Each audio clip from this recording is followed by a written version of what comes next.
காலை வணக்கம். புதியுகம் எஃப்எம் ஸ்டேஷன்ல இனியா வேண்டி கேட்க ஆரம்பிச்சிருக்கீங்க. வருண் அண்ட் சௌமியா கூட காலை வணக்கம். காலை வணக்கம். காலை வணக்கம். உங்கள் தீர்ப்புக்கு நான் தலை வணங்குகிறேன். என்ன திடீர்னு செந்தமிழ்லாம் உரையா இல்லைங்க, நம்ம சொல்ல நீங்க தானே பஞ்சாயத்து தலைவர். யார்? நான். ஆமா, நம்ம ப்ரொடியூசர் தான் பஞ்சாயத்து தலைவர். ஆமால, கிடக்க வச்சுப்பாரு. ஸோ இந்த பஞ்சாயத்தை பத்தி நான் ஏன் பேசினேன் அப்படின்னு நீங்க வந்து ஒரு அரை மணி நேரமா உட்காந்து இந்த பஞ்சாயத்து ராஜ் அதெல்லாம் பத்தி யோசிச்சுட்டு இருந்தேன். யோசிச்சு பார்த்தேன், ஏதாவது பஞ்சாயத்து தலைவர் எலெக்ஷன்ல நிக்க போறீங்களா நீங்க? அந்த பஞ்சாயத்து ராஜ் பத்தி கொஞ்சம் தெரிஞ்சாதானே வந்து பேச முடியும். இதுல நான் பஞ்சாயத்து எலெக்ஷன்ல வேற நிக்கிறவர்களுக்கு நீங்க ஃபீல் பண்ணிருக்கீங்க. ஓகே, சோ பஞ்சாயத்து ராஜ் அப்படின உடனே வந்து மக்கள்லாம் உடனே வந்து நம்ம சரத்குமார் சார் வந்து நாட்டாம கெட்டப்ல வந்து அப்படியே இமேஜின் பண்ண ஆரம்பிச்சிருவாங்க இல்லையா? மேலோட்டமா தான் தெரியும் அதை பத்தி. உடனே வந்து யோசிப்பாங்க, எங்க வந்து சொம்பு இல்ல ஆலமரம் இல்ல, என்ன இவங்க பஞ்சாயத்துல சொல்றாங்க அப்படின்னு. இல்ல அந்த பஞ்சாயத்தை பத்தி நம்ம வந்து பேச போறதில்ல. இப்போ வந்து பாத்தீங்கன்னா நம்மளுடைய கான்ஸ்டிடியூஷன்ல வந்து எப்படி சென்ட்ரல் கவர்மெண்ட், ஸ்டேட் கவர்மெண்ட், அதுக்கப்புறம் டிஸ்ட்ரிக்ட், தாலுக் அப்படின்னு வந்து பிரிச்சிருக்காங்களோ அது வந்து லாஸ்ட்ல இருக்கிறது பாத்தீங்கன்னா வந்து இந்த வில்லேஜ் பஞ்சாயத்து. இந்த வில்லேஜ் பஞ்சாயத்து பாத்தீங்கன்னா வந்து அது ஒரு தனி பாடி ஆஃப் கான்ஸ்டிடியூஷனே சொல்லலாம். அவங்க வந்து ரொம்ப தனியா வந்து எங்கிற ரூரல் டெவலப்மெண்ட் சார்ந்த ஒரு பஞ்சாயத்து தான் வந்து அவங்க. ஸோ அவங்கள பத்தி தான் நம்ம இன்னைக்கு பேச போறோம். ஏன் நீங்க சொல்ற மாதிரி அது கிராமத்துல மட்டும் இல்ல, பாத்தீங்கன்னா செமி அர்பன் சொல்லிட்டு பறந்து விருந்து அது வந்து எல்லா இடத்துலயும் தன்னோட சேவையை வந்து செஞ்சுட்டு இருக்கு. ஸோ அதை பத்தி வந்து நிறைய விஷயங்கள் இன்னைக்கு நம்ம தெரிஞ்சுக்க போறோம் இல்லையா? நிறைய முன்னேற்றங்கள் பத்தி அதோட அடுத்தடுத்த என்னென்ன கட்டங்கள்லாம் இருக்கு அப்படின்னு சொல்லிட்டு நிறைய விஷயங்கள் வந்து நம்மளுக்கு தெரியாத டீட்டெயிலான விஷயங்களை வந்து பத்தி பேசுறதுக்காக 2 ஸ்பெஷல் கெஸ்ட் வர போறாங்க. அதுக்கு முன்னாடி நம்ம உடல முள்ளமும் பகுதி கரெக்ட்டுங்க. பஞ்சாயத்துனா வந்து மைண்டை வந்து கிளியரா வச்சுட்டா தான் பஞ்சாயத்துல போய் ஏதாவது தீர்ப்புலாம் சொல்ல முடியும். ஸோ வந்து அதை பற்றி தெரிஞ்சுக்கிறது முன்னாடி நம்ம உடலும் உள்ளமும் பகுதியில் நீங்கள் சொன்ன மாதிரி ஒரு முத்திரை கற்றுக்கலாம். வணக்கம். முதிரைகள் வரிசையில் இன்று நாம் பார்க்க இருப்பது சகஜ சங்கு முதிரை. 2 சங்கு முதிரைகள் நம்ம ஏற்கனவே பார்த்துருக்குறோம். ஒன்று வலம்புரி சங்கு முதிரை, இன்னொன்று சாதாரண சங்கு முதிரை. இந்த முதிரை வந்து சகஜ சங்கு முதிரை, அதாவது நம்ம சாதாரணமாக எப்பொழுதுமே இயல்பாக செய்யக்கூடிய ஒரு முதிரை. பெரும்பாலான நேரங்களில் நம்ம அறியாமல் நம்ம கையை வந்து அந்த மாதிரி தான் வச்சிட்ருப்போம். இந்த முதிரைக்கு பெயர் சகஜ சங்கு முதிரை. இந்த முதிரையினுடைய பலன்கள் அப்படின்னு பார்த்திங்கன்னா, நம்மளுடைய எலும்பு பலகீனத்தை சரி செய்ய உதவும். இந்த எலும்பு பலகீனம் அப்படின்னு குறிப்பிடும் பொழுது முக்கியமாக நம்மளுடைய தைராய்டில் பாரா தைராய்டு அப்படின்னு ஒரு சுரப்பி இருக்குது. தைராய்டு கீழே இருக்கக்கூடிய ஒரு சுரப்பி. இந்த சுரப்பியினுடைய செயல்பாடுகள் வந்து நம்மளுடைய எலும்பை இயக்குவதற்கு உறுதுணையாக இருக்கும். கால்சியம் டெஃபிஷியன்சி அப்படின்னு சொல்லக்கூடிய அந்த கால்சியம் குறைபாடு இருப்பவர்கள் இந்த முதிரை செய்தால் மிகவும் உபயோகமாக இருக்கும். தொண்டையில் இருக்கக்கூடிய அந்த பகுதியும் நம்மளுடைய ஆசனவாயில் இருக்கக்கூடிய பகுதியையும் ஒரு சேர இணைக்கக்கூடிய ஒரு முதிரை இந்த முதிரை சகஜ சங்கு முதிரை. இந்த முதிரையினுடைய பலன்கள் இப்போ நம்ம வரிசைப்படி பாருங்கள். 1, நம்மளுடைய ஆசனவாய் பிரச்சனைகளை சரி செய்ய உதவும். மூலவியாதிக்கு ஒரு முக்கியமான ஒரு முதிரையாக இது செய்யலாம். எலும்பு பலகீனத்தை சரி செய்ய உதவும். நம்மளுடைய தைராய்டு சுரப்பியின் கீழ் உள்ள பாரா தைராய்டு சுரப்பியினுடைய செயல்பாடுகளை தூண்டும். இவ்வளவு சிறப்பு வாய்ந்த இந்த முதிரை செய்வதற்கு மிகவும் சிரமமெல்லாம் இருக்காது. எளிமையாக எப்பொழுதுமே நம்ம இந்த முதிரை செஞ்சுக்கிட்டே தான் இருப்போம். ஆனால் இதனுடைய பலன் தெரிஞ்சு செஞ்சோம்னா இன்னும் நமக்கு ஒரு அற்புதமான ஒரு உற்சாகமாக இருக்கும். இந்த முதிரை எப்படி செய்கிறதுன்னு பாருங்கள். உங்களுடைய கைகளில் 2ஐயும் அப்படி கோர்த்துக்கணும். அவ்வளோதான் முதிரை. இவ்வளவு எளிமையான முதிரை பாருங்கள். உங்களுடைய கையை 2ஐயும் அப்படி கோர்த்துக்கணும். இந்த மாதிரி வச்சுக்கணும். இதில் குறிப்பிடும்படியாக நம்ம கவனிக்க வேண்டிய விஷயம் அப்படின்னு பார்த்தோம்னா, இந்த பெருவிரல் இருக்குது பாருங்கள். இந்த பெருவிரல் 2ம் ஒன்றை ஒன்று தொட்டு கொண்டு இருக்க வேண்டும். இப்படி கை கோர்த்து உள்ளங்கையில் இப்படி தொட்டுட்டு பெருவிரல் 2ஐயும் ஒன்றோட ஒன்று தொட்டுட்டு அந்த இடத்துல வந்து நீங்கள் இப்படி ஒரு அழுத்தம் கொடுக்க வேண்டும். அதாவது வலது கையினுடைய ஆள்காட்டி விரலினுடைய பக்கவாட்டில் ஒரு அழுத்தம் கொடுத்து இப்படி இறுக்கி பிடிக்க வேண்டும். இந்த முதிரைக்கு பெயர் சகஜ சங்கு முதிரை. ஒவ்வொரு முதிரையும் நம்ம செய்யும் பொழுது எதற்காக செய்கிறோம் அப்படின்னு ஒரு கவனம் இருக்கணும். இந்த முதிரையை பொறுத்த வரைக்கும் உங்களுடைய தொண்டை பகுதியில் நீங்கள் கவனம் வச்சாலே போதும், அற்புதமான பலன்களை கொடுக்கும். மறுபடியும் ஒரு தடவை பாருங்கள். உள்ளங்கை வந்து ஒன்றை ஒன்று இப்படி தொட்டுட்ருக்கணும். மற்ற 4 விரல்களும் 2 புறங்கைகளின் மேல் அப்படி ஒரு அழுத்தத்தை கொடுக்க வேண்டும். இறுக்கமாக பிடிக்கணும், அவ்வளோதான். இந்த பெருவிரல் 2ம் ஒன்றை ஒன்று தொட்டுக்கொண்டு வலது கையினுடைய ஆள்காட்டி விரல் மேலே அப்படி வச்சு ஒரு அழுத்தம் கொடுக்க வேண்டும். இந்த முதிரையின் பெயர் சகஜ சங்கு முதிரை. எவ்வளவு நேரம் செய்ய வேண்டும் அப்படின்னு பார்த்திங்கன்னா, குறைந்தது 20 நிமிடம், அதிகபட்சமாக இந்த முதிரை வந்து ஒரு நாளைக்கு 4 மணி நேரம் வரைக்கும் கூட செய்யலாம். இந்த முதிரையை செய்வதனால் நமக்கு ஏற்படக்கூடிய பலன்கள் அதிகமாக இருப்பதனால், இன்னொன்று செய்வதற்கு எளிமையாக இருப்பதனாலும் நம்ம வந்து எந்த நேரத்தில் வேணாலும் செய்யலாம். உட்காந்துட்டு இருக்கும்போது செய்யலாம், வேறு ஏதாவது பார்த்துட்டு இருக்கும்போது செய்யலாம், பேசிக்கிட்டு இருக்கும்போது செய்யலாம். இப்போ நான் உங்கள் கூட பேசிக்கிட்டு இந்த முதிரை வச்சுருக்கேன் பாருங்கள். இந்த மாதிரி பலவிதமான செயல்களில் நம்ம இதை கொண்டு வந்து இணைத்து கொள்ளலாம். இந்த முதிரை செய்வதன் மூலமாக நமக்கு தொண்டை பகுதி சரியாச்சு அப்படின்னாலே பலவிதமான பிரச்சனைகள் சரியாகும். பொதுவாக இப்போ வந்து நமக்கு மூட்டு வலி அந்த மாதிரியெல்லாம் சொல்கிறோம். பற்களில் தொந்தரவு இருந்தால் கூட மூட்டு வலி வரும். இப்போ நம்ம ஆராய்ச்சியில் வந்து நிறைய இந்த மாதிரி புது புது தகவல்கள் ஆராய்ச்சி பண்ணிகிட்டே இருக்கிறோம்.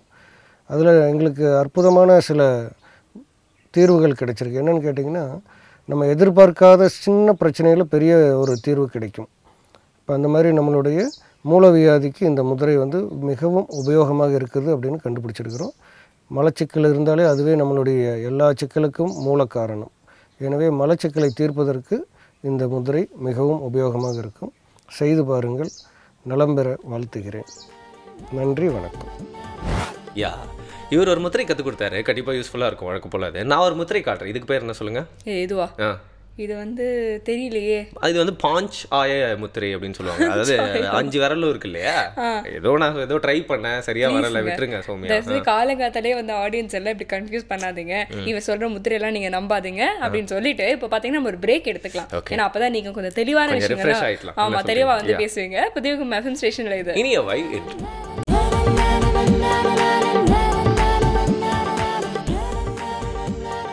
வெல்கம் பேக் புதிய எஃப்எம் ஸ்டேஷன்ல இனியவை என்று கேட்டுட்டு இருக்கீங்க. வருணன் சௌமியா கூட. அடுத்து பாத்தீங்கன்னா நம்ம நலம் அன்புடன் பகுதியில் நம்ம சித்த வைத்தியர் அருண் சார் தான் பேச போறேன். சித்த வைத்தியர் அருண் சார் வந்து யாருக்கெல்லாம் தேவை அப்படின்னு பார்த்தீங்கன்னா, நிறைய பேருக்கு தங்களோட மேனியில் வந்து ஒரு ப்ராப்ளம் ஏற்பட்டுரும். அதனால அவங்களோட தன்னம்பிக்கையே குறைஞ்சிரும். அதனால அவங்க வேலைக்கு போக மாட்டாங்க, காலேஜுக்கு போக மாட்டாங்க. அங்கே போனால் எல்லாருமே கிண்டல் அடிப்பாங்க அப்படின்னு சொல்லிட்டு நம்ம நிறைய அட்வர்டைஸ்மெண்ட் டிவியில் வர அட்வர்டைஸ்மெண்ட் மாதிரியே பேசுறீங்களேன்னு சொல்ல வந்தேன். அந்த அட்வர்டைஸ்மெண்ட்லாம் வருங்க, நிறைய தீர்வுலாம் சொல்லுவாங்க. ஆனால் அதெல்லாம் ரெகுலராக வந்து நிறைய பெர்மனன்ட் சொல்யூஷன்லாம் கொடுக்குதா, தேவையில்லாமல் சைடு எஃபெக்ட் தான் கொடுத்து விட்டுருது. ஆனா இதுல வந்து ஒரு சின்ன கருத்து நீங்க வந்து பதிவு பண்ணணும் அப்படின்னு நினைக்கிறேன். ஃபேரா இருந்தா தான் நிறைய ஆப்பர்ச்சுனிட்டிஸ் வரும், ஃபேரா இருந்தா தான் சக்சஸ் ஆக முடியும். ஆமா, ஃபேரா இருந்தா தான் சக்சஸ் ஆக முடியும். அதான் இங்க வந்து ஃபேரா இருக்கணும், ஃபேஸ்ல ஃபேரா இருக்கணும். என்ன மாதிரி புரியுதா? நம்மளுடைய வெளி தோற்றம் தான் வந்து நம்மளுடைய ஃபியூச்சர் கிடையாது அப்படிங்கிறது வந்து அப்பெல்லாம் சொல்லிட்டு நம்ம சும்மா விட முடியாது சௌமியா. டக்குன்னு உங்களோட ஸ்கின்ல வந்து செதிலுதிர் படை அப்படிங்கிற ஒரு பிரச்சனை வந்துருச்சுன்னா, செதிலுதிர் படைனா வந்து டாண்ட்ரஃபா என்ன? அது ரெண்டுமே, அந்த பிரச்சனையை பத்தியும் எனக்கு தெரியாது, தீர்வை பத்தியும் தெரியாது. அது ரெண்டுமே சொல்றதுக்காக தான் சித்த வைத்தியர் அருண் வந்திருக்காரு. பார்க்கலாம். நலம் அன்புடன் பகுதியில் செதில் உதிர் படையை பற்றி இன்றைக்கி பார்க்க போகிறோம். பொதுவாக சோரியாசிஸ் அப்படின்னு குறிப்பிட்றது தான் நம்ம சித்த மருத்துவ இலக்கியங்கள் வந்து செதில் உதிர் படை அல்லது காளாஞ்சக படை அப்படின்னு குறிப்பிடும். தலைமுடியிலேருந்து ஆரம்பிக்கும், சிறு சிறு குப்பளங்கள் தோன்றும் தலைக்குள்ளே. அது நம்ம சொரியும் போது மெழுகு திரி போல், அதாவது மெழுகு வேக்ஸ் போல் அது வந்து வெளியே உதிரக்கூடிய ஒரு சூழ்நிலை ஏற்படும். காதின் பின்புறத்தில் வந்து ஏற்படலாம். உடலில் வந்து நாணய வடிவ படைகள் ஏற்படுத்தலாம், ரவுண்டாக வந்து படைகள் ஏற்படுத்தலாம். அதில் வந்து செதில் வந்து உதிர்ந்துகிட்டே இருக்கும். அதான் செதில் உதிர் படை அப்படின்னு சொல்லுவோம். மீன் செதில் மாதிரி அது சொரிய உதிர்ந்துகிட்டே இருக்கும். ரொம்ப அதிகப்படியான சூழ்நிலையில் உடல் முழுக்கவே வரக்கூடிய ஒரு சூழ்நிலை இருக்கும். முகத்துலேருந்து காலிலேருந்து உடல் முழுக்கவே செதில் உதிரக்கூடிய ஒரு சூழ்நிலை வந்து ஏற்படும். சிறு குழந்தைகள்லேருந்து பெரியவங்க எல்லாருக்குமே தாக்கக்கூடிய ஒரு நோய் தான் இந்த சோரியாசிஸ் நோய் அப்படின்னு நம்ம வந்து சொல்லுவோம். இதற்கு ட்ரீட்மெண்ட் பார்த்திங்கன்னா ஒரு ஃபுல் சீசன் வந்து தேவைப்படும். ஒரு வருட காலம் வந்து சித்த மருந்துகளில் அவர் தொடர்பு இருந்தார்னாலே இந்த நோயிலிருந்து முற்றிலுமாக வெளிவர முடியும். எளிமையான வீட்டு வைத்தியம் மூலமாகவே இந்த சோரியாசிஸ்ன்னு சொல்லக்கூடிய செதில் உதிர் படையிலேருந்து வெளிவர முடியும். உதாரணமாக மருதாணி இலை மூலமாகவே இந்த சோரியாசிஸ்லேருந்து நம்ம வெளிவரலாம். மருதாணி இலைகளை நன்றாக பறித்து அதை வந்து ஒரு அகலமான தாம்பாளத்தட்டு, நம்ம வீட்டிலலாம் வச்சுருப்போம், அந்த தாம்பாளத்தட்டு ஒரு எவர் சில்வர் தாம்பாளத்தட்டாக இருக்கணும். அதில் போட்டு அது மூழ்கிற அளவுக்கு விளக்கெண்ணெய் ஊற்றிக்கணும்.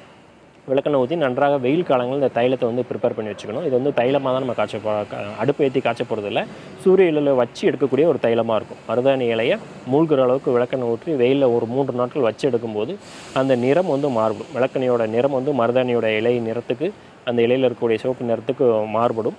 அந்த மாற்றம் வரும்போது அந்த எண்ணெயை எடுத்து நம்ம தோலில் அப்ளை பண்ணிகிட்டே வந்ததுனாலே, வெளிப்புறமாக பயன்படுத்திகிட்டே வந்ததுனாலே இந்த நோயிலேருந்து நம்ம முற்றிலுமாக வந்து வெளிவர முடியும்.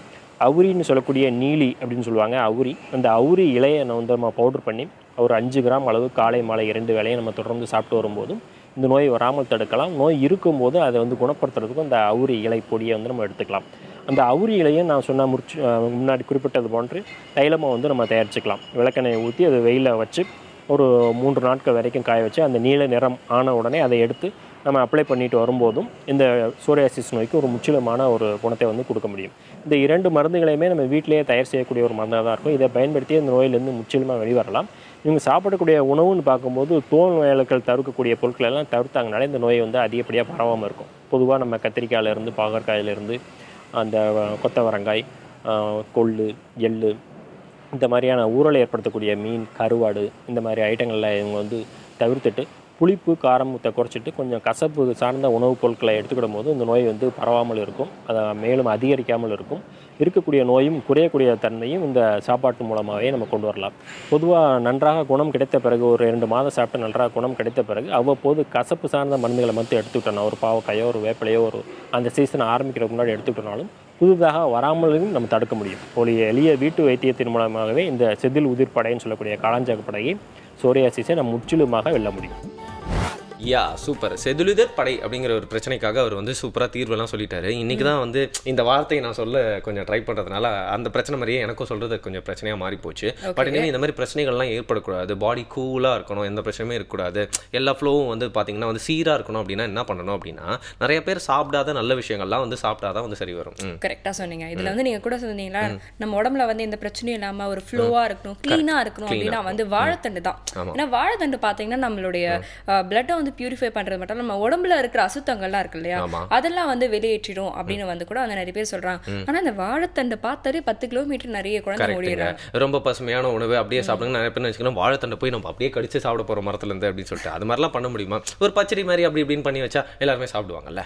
ஸோ அந்த பச்சடி எப்படி பண்றது நம்மளுக்கு தெரியும், இந்த மாதிரி சொல்லதான் நம்மளுக்கு தெரியும். பட் பச்சடி எப்படி பண்றதுன்னு சொல்லிட்டு நம்மளோட புதுச்சேரி சரவணன் அவர்கள் சொல்லுவார். அனைவருக்கும் வணக்கம். இன்றைய பசுமை உணவுகள் பகுதிக்கு உங்களை வரவேற்பதில் மகிழ்ச்சி அடைகிறேன். இன்றைக்கி நம்ம செய்ய போகிற உணவு வாழைத்தண்டு பச்சடி. இது எப்படி செய்யலாம் முடி, இதுக்கு என்ன தேவைன்னு பார்க்கலாம். பொடியாக நறுக்கிய வாழைத்தண்டு, எலுமிச்சம்பழச்சாறு அல்லது உப்பில் போட்டு வச்சுக்கணும். வெங்காயம் பொடியாக நறுக்கியது, மிளகு சீரகப்பொடி, தயிர், உப்பு, கருவேப்பிலை, கொத்தமல்லி தழை பொடியாக நறுக்கியது, பச்சை மிளகாய் பொடியாக நறுக்கியது. முதல்ல கொஞ்சமாக உப்பு போட்டுக்கலாம். இப்போ தயிர் கொஞ்சம் சேர்த்துக்கலாம்.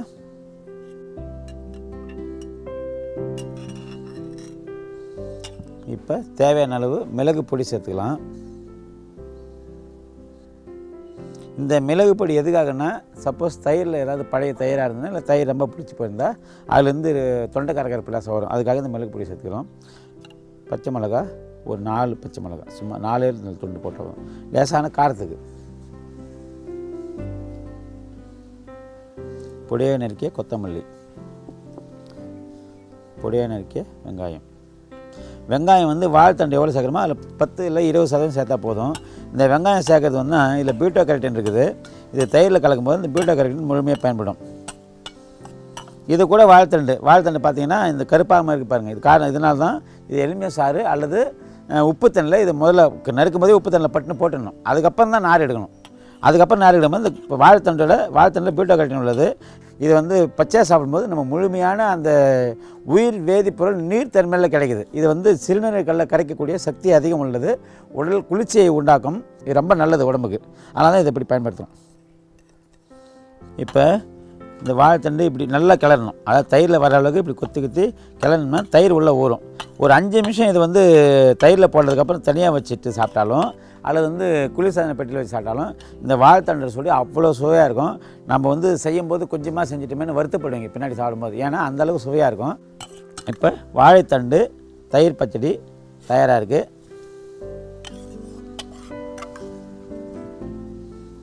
இதை குழந்தைங்க பெரியவங்க யாருக்குனாலும் தரலாம். காலை உணவாகவும் சாப்பிட்லாம், மதிய உணவாகவும் சாப்பிட்லாம். இப்படி வாழைத்தண்டு தயிரில் உப்பு போட்டு லேசான 2 சொட்டு எலுமிச்சம்பழம் போட்டு எடுத்து போகும்போது இது வந்து 5 மணி நேரத்துக்கு 6 மணி நேரத்துக்கு கெடாது. தயிர் புளிக்க நல்லாயிருக்கும். அது புளிக்காமல் இருக்கிறதுக்கு எலுமிச்சம்பழம் போட்டுடும். எலுமிச்சம்பழம் புளிப்பு, ஆனால் தயிரில் போட்டோம்னா தயிர் கெட விடாது. அதுக்கு மேலே கிடையாது தயிர். இதுதான் இதோட டெக்னிக். அது மட்டும் இல்லாமல் இந்த வாழைத்தண்டை பச்சடி வெறும் வயிற்றில் சாப்பிடும்போது நீங்கள் சொல்கிற சிறுநீரக பாதை, சிறுநீரக கல் இதெல்லாம் வந்து கரைச்சி எடுத்துரும். வேறு ரொம்ப நல்ல உணவு. வேறு ஒரு நல்ல உணவோட அடுத்த நிகழ்ச்சியை சந்திக்கலாம். நன்றி. எப்பயுமே பார்த்தீங்கன்னா நல்ல விஷயம் நம்மளுக்கு வந்து கிடைக்கணும்னா நம்ம ரொம்ப கஷ்டப்படணும் அப்படின்னு வந்து நிறைய பேர் வந்து சொல்லுவாங்க இல்லையா. இந்த வாழைத்தண்டு ஒரு கிளாசிக் எக்ஸாம்பிள் அப்படின்னு சொல்லலாம். அது எந்த அளவுக்கு உடம்புக்கு நல்லதோ அதோட ப்ரிப்பரேஷன், அதாவது இந்த ப்ரீ ப்ரொடக்ஷன் போஸ்ட் ப்ரொடக்ஷன்லாம் சொல்லுவாங்கல்ல, அது ப்ரிப்பரேஷன் பார்த்தீங்கன்னா ரொம்ப கஷ்டம். அதை வந்து உரிச்சு அந்த நார்லாம் தனித்தனியாக எடுக்கணும். அதெல்லாம் எடுக்கணும். எங்கள் அம்மா பண்ணுவாங்க, நான் பண்ணதில்லை. பார்த்ததுக்கே எனக்கு டயர்ட் ஆயிடுச்சுன்னா அப்போ பார்த்துக்கோங்க. நெகட்டிவ் சைடை பற்றி யோசிக்காதீங்கப்பா, ஒன்லி பாசிட்டிவ் சைடு. இவ்வளோ பச்சடி அப்புறம் கொஞ்சோண்டு கிச்சடி, இது ரெண்டுத்தையும் வந்து சாப்பிட்டா எவ்வளோ நல்லா இருக்கும்னு யோசிச்சுட்டு இருக்கேன். நீங்கள் என்ன டிஸ்டர்ப் பண்ணுறீங்க? நீங்கள் யோசிச்சுட்டே இருங்க. அதுக்கு நான் சின்ன பிரேக் போயிட்டு வந்துடுறேன். புதிய FM ஸ்டேஷன்ல இது இனிய வை என்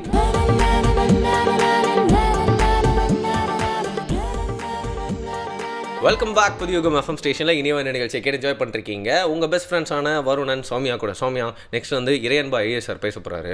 வர அவர் என்ன சொல்லியிருக்காருன்னா ஒரு கம்ப்ளைண்ட் ஒன்று பண்ணியிருக்காராம். இந்த பசங்கிட்ட டாபிக் கொடுத்தா இவங்களே ஒரு பெரிய லெக்சர் கொடுக்குறாங்க, அதுக்கப்புறம் எங்கிட்ட கொண்டு வராங்க அப்படின்னு சொல்லிட்டு. அதனால் என்ன பண்ணிட்டாரு, இன்னைக்கு சஸ்பென்ஸாக வச்சுட்டாரு டாபிக். ஸோ நாம வந்து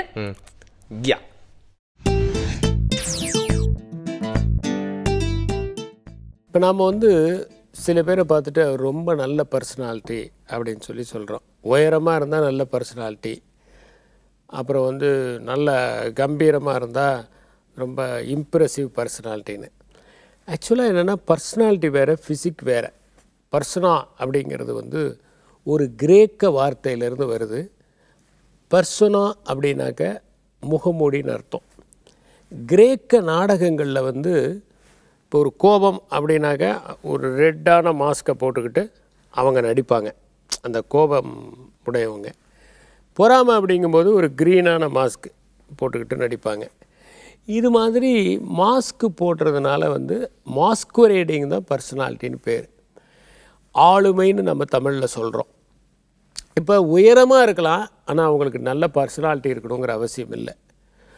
குள்ளமாக இருக்கலாம், ஆனால் நல்ல பர்சனாலிட்டியோடு இருக்கலாம். இப்போ ஒரு உதாரணத்துக்கு பார்த்தீங்கன்னா, நெப்போலியன் ரொம்ப உயரமான ஆள் கிடையாது, அலெக்சாண்டர் ஒன்றும் உயரமானவர் கிடையாது. அது மாதிரி நிறைய பேர் ரொம்ப உயரமானவங்க கிடையாது, ஆனால் ரொம்ப பர்சனாலிட்டியாக இருந்தவங்க இருக்காங்க. உயரமாகவும் இருந்து பர்சனாலிட்டியாகவும் இருந்தவங்க இருக்காங்க. காமராஜர் மாதிரி, ஆப்ரஹாம் லிங்கன் மாதிரியும் பல பேர் இருந்திருக்காங்க. இதில் வந்து இந்த பர்சனாலிட்டி வந்து எந்த பர்சனாலிட்டி இருந்தாக்க ஒருத்தர் பெரிய லீடர் ஆக முடியும் அப்படிங்கிறது ஒரு கேள்வி. இப்போ 4 விதமாக பர்சனாலிட்டியை பிரிக்கலாம். ஒன்று வந்து எக்ஸ்ட்ராவர்ட், இன்ட்ரோவர்ட். ரெண்டாவது வந்து இன்ட்யூட்டிவ், ஃபீலர். மூணாவது வந்து சென்சர், திங்கர். நாலாவது வந்து ஜட்ஜ்மெண்டல், பெர்செப்டிவ். இந்த 4 விதமாக பிரிக்கலாம். இப்போ ஒரு உதாரணத்துக்கு எல்லாரோடையும் பழகிறவங்க சில பேர் இருப்பாங்க. பார்த்த உடனே ஃப்ரெண்ட் ஆயிடுவாங்க, பார்த்த உடனே கை குளிக்கிடுவாங்க, வாங்க டீ சாப்பிட்லாமாங்க, கூட போவாங்க, ஹே ஹவ் ஆர் யூ அப்படிம்பாங்க. இது மாதிரி பழகிறவங்க தான் எக்ஸ்ட்ராவர்ட். இன்ட்ராவர்ட்டுங்கிறவங்க யார்ட்டையும் பேச மாட்டாங்க, அவங்க பாட்டிருப்பாங்க, ஒருத்தட்டையும் பேச மாட்டாங்க, ரொம்ப குறைவாக பேசுவாங்க. அவங்ககிட்டருந்து வார்த்தையை பிடுங்க வேண்டியதாக இருக்கும். நீங்கள் எங்கேருந்து வரீங்க அப்படின்னா திருநெல்வேலி அப்படிம்பாங்க. திருநெல்வேலியில் எங்கேங்க அப்படின்னு அடுத்த கேள்வி நீங்கள் கேட்கணும். டவுனில் எங்கேங்க? சுலோச்சன முதலியார் பாலத்துக்கிட்ட. இது மாதிரி பதிலை பிடுங்க வேண்டியதாக இருக்கும். இது ஒரு கேரக்டர். ரெண்டாவது வந்து ஃபீலர். ஃபீலருங்கிறது என்னென்னா அவங்க வந்து ரொம்ப உணர்ச்சி வசப்படுறவங்களாக இருப்பாங்க. இவங்க இன்ட்யூட்டிவாக இருப்பாங்க. இதனுடைய ரியாக்ஷன் எப்படி, இது என்ன ஆகும், அந்த டைம்லேயே ரியாக்ட் பண்ணுறது கிடையாது. கொஞ்சம் பொறுங்க பார்க்கலாம், காஃபி வந்தோடனே வாங்க மாட்டாங்க, கொஞ்சம் இருங்க, அடுத்த ஸ்டேஷனில் தான் நல்ல காஃபி கிடைக்கும், நான் ஏற்கனவே கேட்டுட்டு வந்துட்டேன், அது நல்லாயிருக்கும். இப்படி பல விஷயங்களை நோட் பண்ணி நுட்பமாக இருப்பாங்க. இன்ட்யூட்டிவ். இந்த செயலை செஞ்சால் என்ன மாதிரி ரியாக்ஷன் வரும், இதுதான் அந்த இன்ட்யூட்டிவ்ங்கிறது. மூணாவது வந்து பார்த்திங்கன்னா சென்சர். சென்ஸ் பண்ணுறது, சென்சஸ்க்கு அதிக முக்கியத்துவம் கொடுக்கறது. இவங்க வந்து என்னென்னாக்க திங்கராக இருப்பாங்க. ஒரு நல்ல திங்கராக கான்சிக்வன்சஸ் எப்படி இருக்கும், இந்த ஸ்டெப் எடுத்தால் எப்படி இருக்கும், எந்த மாதிரியான விளைவுகளை ஏற்படுத்தும், இதை அவாய்ட் பண்ணுறதுக்கு என்ன பண்ண முடியும், சரி இதுக்கு எதிராக என்னென்ன வாதங்கள் இருக்குது, எதை முன் வைப்பாங்க, இது மாதிரி விஷயங்கள்லாம் அவங்க பார்ப்பாங்க. So thinker. நாலாவது வந்து ஜட்ஜ்மெண்டல். உன்னை பார்த்த உடனே ஜட்ஜ்மெண்டலாக இருக்கிறது, எது வந்தாலும் சரி அப்படியே ஏற்றுக்கிறது, அக்செப்ட் த மேஸ் தேயான்னு இல்லாமல் ஒரு ஜட்ஜ்மெண்டலாக இருக்கிறது. அப்போ மொத்தம் 4 பர்சனாலிட்டி ட்ரைட்ஸ் வந்து ஒரு லீடருக்கு முக்கியம். அது வந்து என்னென்னா நீங்கள் சுலபமாக ஞாபகத்தில் வச்சுக்கலானாக்க ENTJ அப்படின்னு ஞாபகத்தில் வைக்கலாம். He should be an extrovert, he should be a thinker, he should be intuitive and he should be judgemental. அப்போ நீங்கள் லீடர்ஷிப் குவாலிட்டிஸை வளர்த்துக்கணும். இப்போ இந்த குவாலிட்டிஸ்லாம் இல்லை, இப்போ எனக்கு வந்து எக்ஸ்ட்ராவாட்டாகவே ஆக முடியல, அப்போ நான் என்ன பண்ணலான்னா நான் லீடர் ஆகணும்னு முயற்சி பண்ணக்கூடாது. நான் என்ன ஆகலாம், ஒரு சயின்டிஸ்ட் ஆகலாம், அல்லது நான் வந்து ஒரு கம்ப்யூட்டரில் ஒர்க் பண்ணக்கூடிய ஒரு பர்சன் ஆகலாம். I may be good in working as a writer, I may be good in becoming a painter, I may be good in becoming a scientist, I may become good in working as a computer engineer. அது மாதிரியான ஒரு ப்ராசஸ்க்கு போகலாம். அதே மாதிரி நான் வந்து ஒரு ஜட்ஜ்மெண்டலாக இல்லை பெர்செப்டிவாக இருக்கேன் அப்படின்னாக்க தென் ஐ cannot become a leader. எப்படி நான் வந்து யார் சரியான ஆளுன்னு தேர்ந்தெடுக்க முடியும், யார்கிட்ட பொறுப்பை ஒப்படைக்க முடியும், யார் நல்லா செய்வாங்கன்னு நான் உணர முடியும். நான் ஒரு திங்கராக இல்லைன்னா எப்படி ஒரு நாட்டினுடைய வளர்ச்சியை அல்லது ஒரு நிறுவனத்தினுடைய வளர்ச்சியை பிளான் பண்ண முடியும்? பார்த்திங்கன்னா திங்கர்ஸ் தான் ரொம்ப முக்கியம். பெரியார் வந்து என்ன சொன்னார்னா, என்னை வந்து ஒரு சிந்தனையாளன் என்று சொல்லுங்கள் அப்படின்னாரு. இப்போ வந்து சாக்ரட்டிஸ் என்ன சொல்கிறார், ஈ வாஸ் அ திங்கர். அப்போ திங்கராக இருக்கிறவங்க தான் வந்து விஷனோடு செயல்பட முடியும். அப்போ இந்த ட்ரைட்ஸை வளர்த்துக்கிறது தான் ஒரு லீடர்ஷிப்ட்டு. மற்றதெல்லாம் வந்து கம்யூனிகேஷன் ஸ்கில்லு, அதுக்கப்புறம் மற்றது வந்து ரிஸ்க் டேக்கிங் கேப்பபிலிட்டி, மோட்டிவேஷன், இதெல்லாம் பின்னாடி வச்சுக்கலாம். ஆனால் பேசிக்காக if you want to become a great administrator you should have all these 4 personalities. இந்த 4 பர்சனாலிட்டியும் உங்களுக்கு இருந்துச்சுன்னா நிச்சயமாக நீங்கள் மிகச்சிறந்த தலைமை பண்பாளராக வர முடியும். உங்கள் நிறுவனத்தில் நிறைய மாற்றங்களை ஏற்படுத்த முடியும். நன்றி, வணக்கம். ஓகே, ஒரு நல்ல விஷயத்தை பற்றி இன்றைக்கும் நம்ம வந்து தெரிஞ்சுக்கிட்டோம். இப்போ புரியுதா நம்மளுக்கு ஏன் டாபிக் சொல்லல, அதை விட்டுருங்க. நம்ம அடுத்து வந்து பார்த்தீங்கன்னா இன்னைக்கு வந்து பஞ்சாயத்து ராஜ் டே இல்லையா? ஸோ இது சம்மந்தமாக பேசுறதுக்காக நம்மளுடைய 2 ஸ்பெஷல் கெஸ்ட் வந்துட்டாங்க. ஒரு சின்ன பிரேக் எடுத்துட்டு அவங்ககிட்ட நிறைய கொஸ்டின்ஸ்லாம் கேட்கலாம். பிரேக் அப்புறமா பஞ்சாயத்தை கூட்டலாம் புதிய FM ஸ்டேஷனில். இது இனியாவை இன்று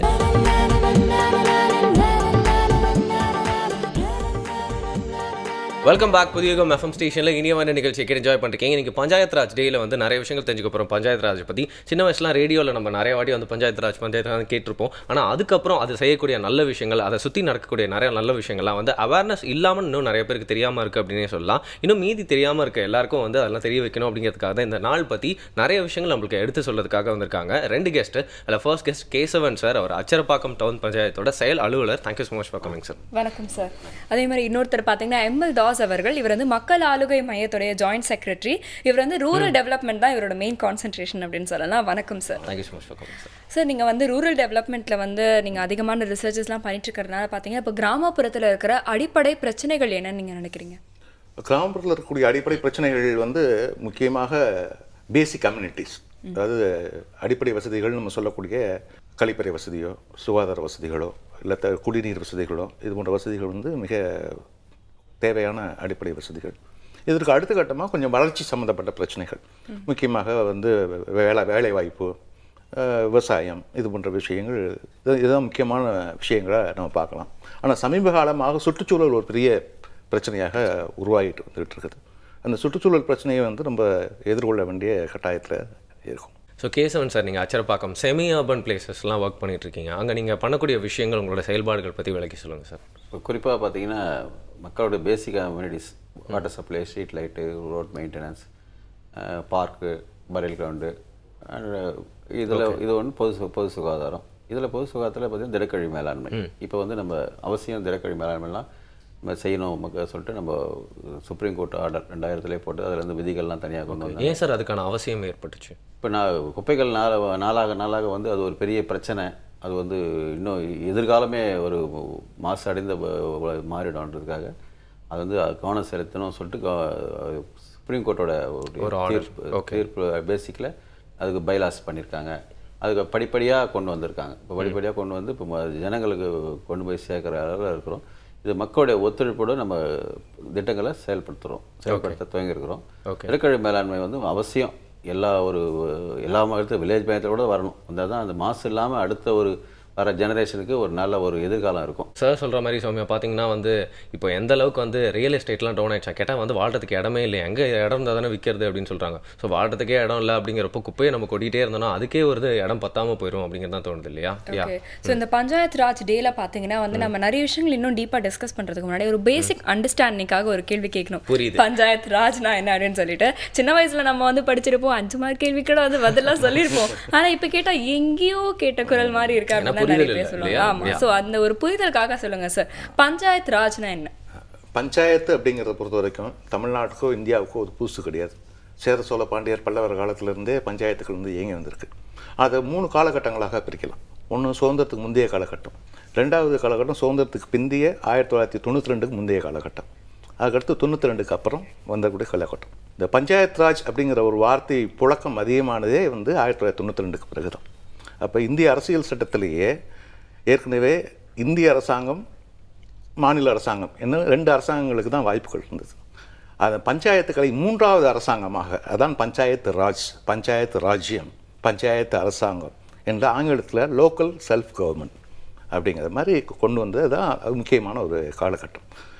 அப்படின்னு என்ன அர்த்தம்னா, இனிமேல் உங்களுக்கு பஞ்சாயத்து கிடையாது, இது பஞ்சாயத்து ராஜ் அப்படின்னா இது ஒரு அரசாங்கம் அப்படிங்கிற அந்த ஸ்டேட்டஸ் கிடச்சிதுங்கிறது வந்து 1992 93 ஏப்ரலுக்கு பிறகு தமிழ்நாட்டில் 94ல் சட்டம் வந்தது, 96ல் எலெக்ஷன் வந்தது.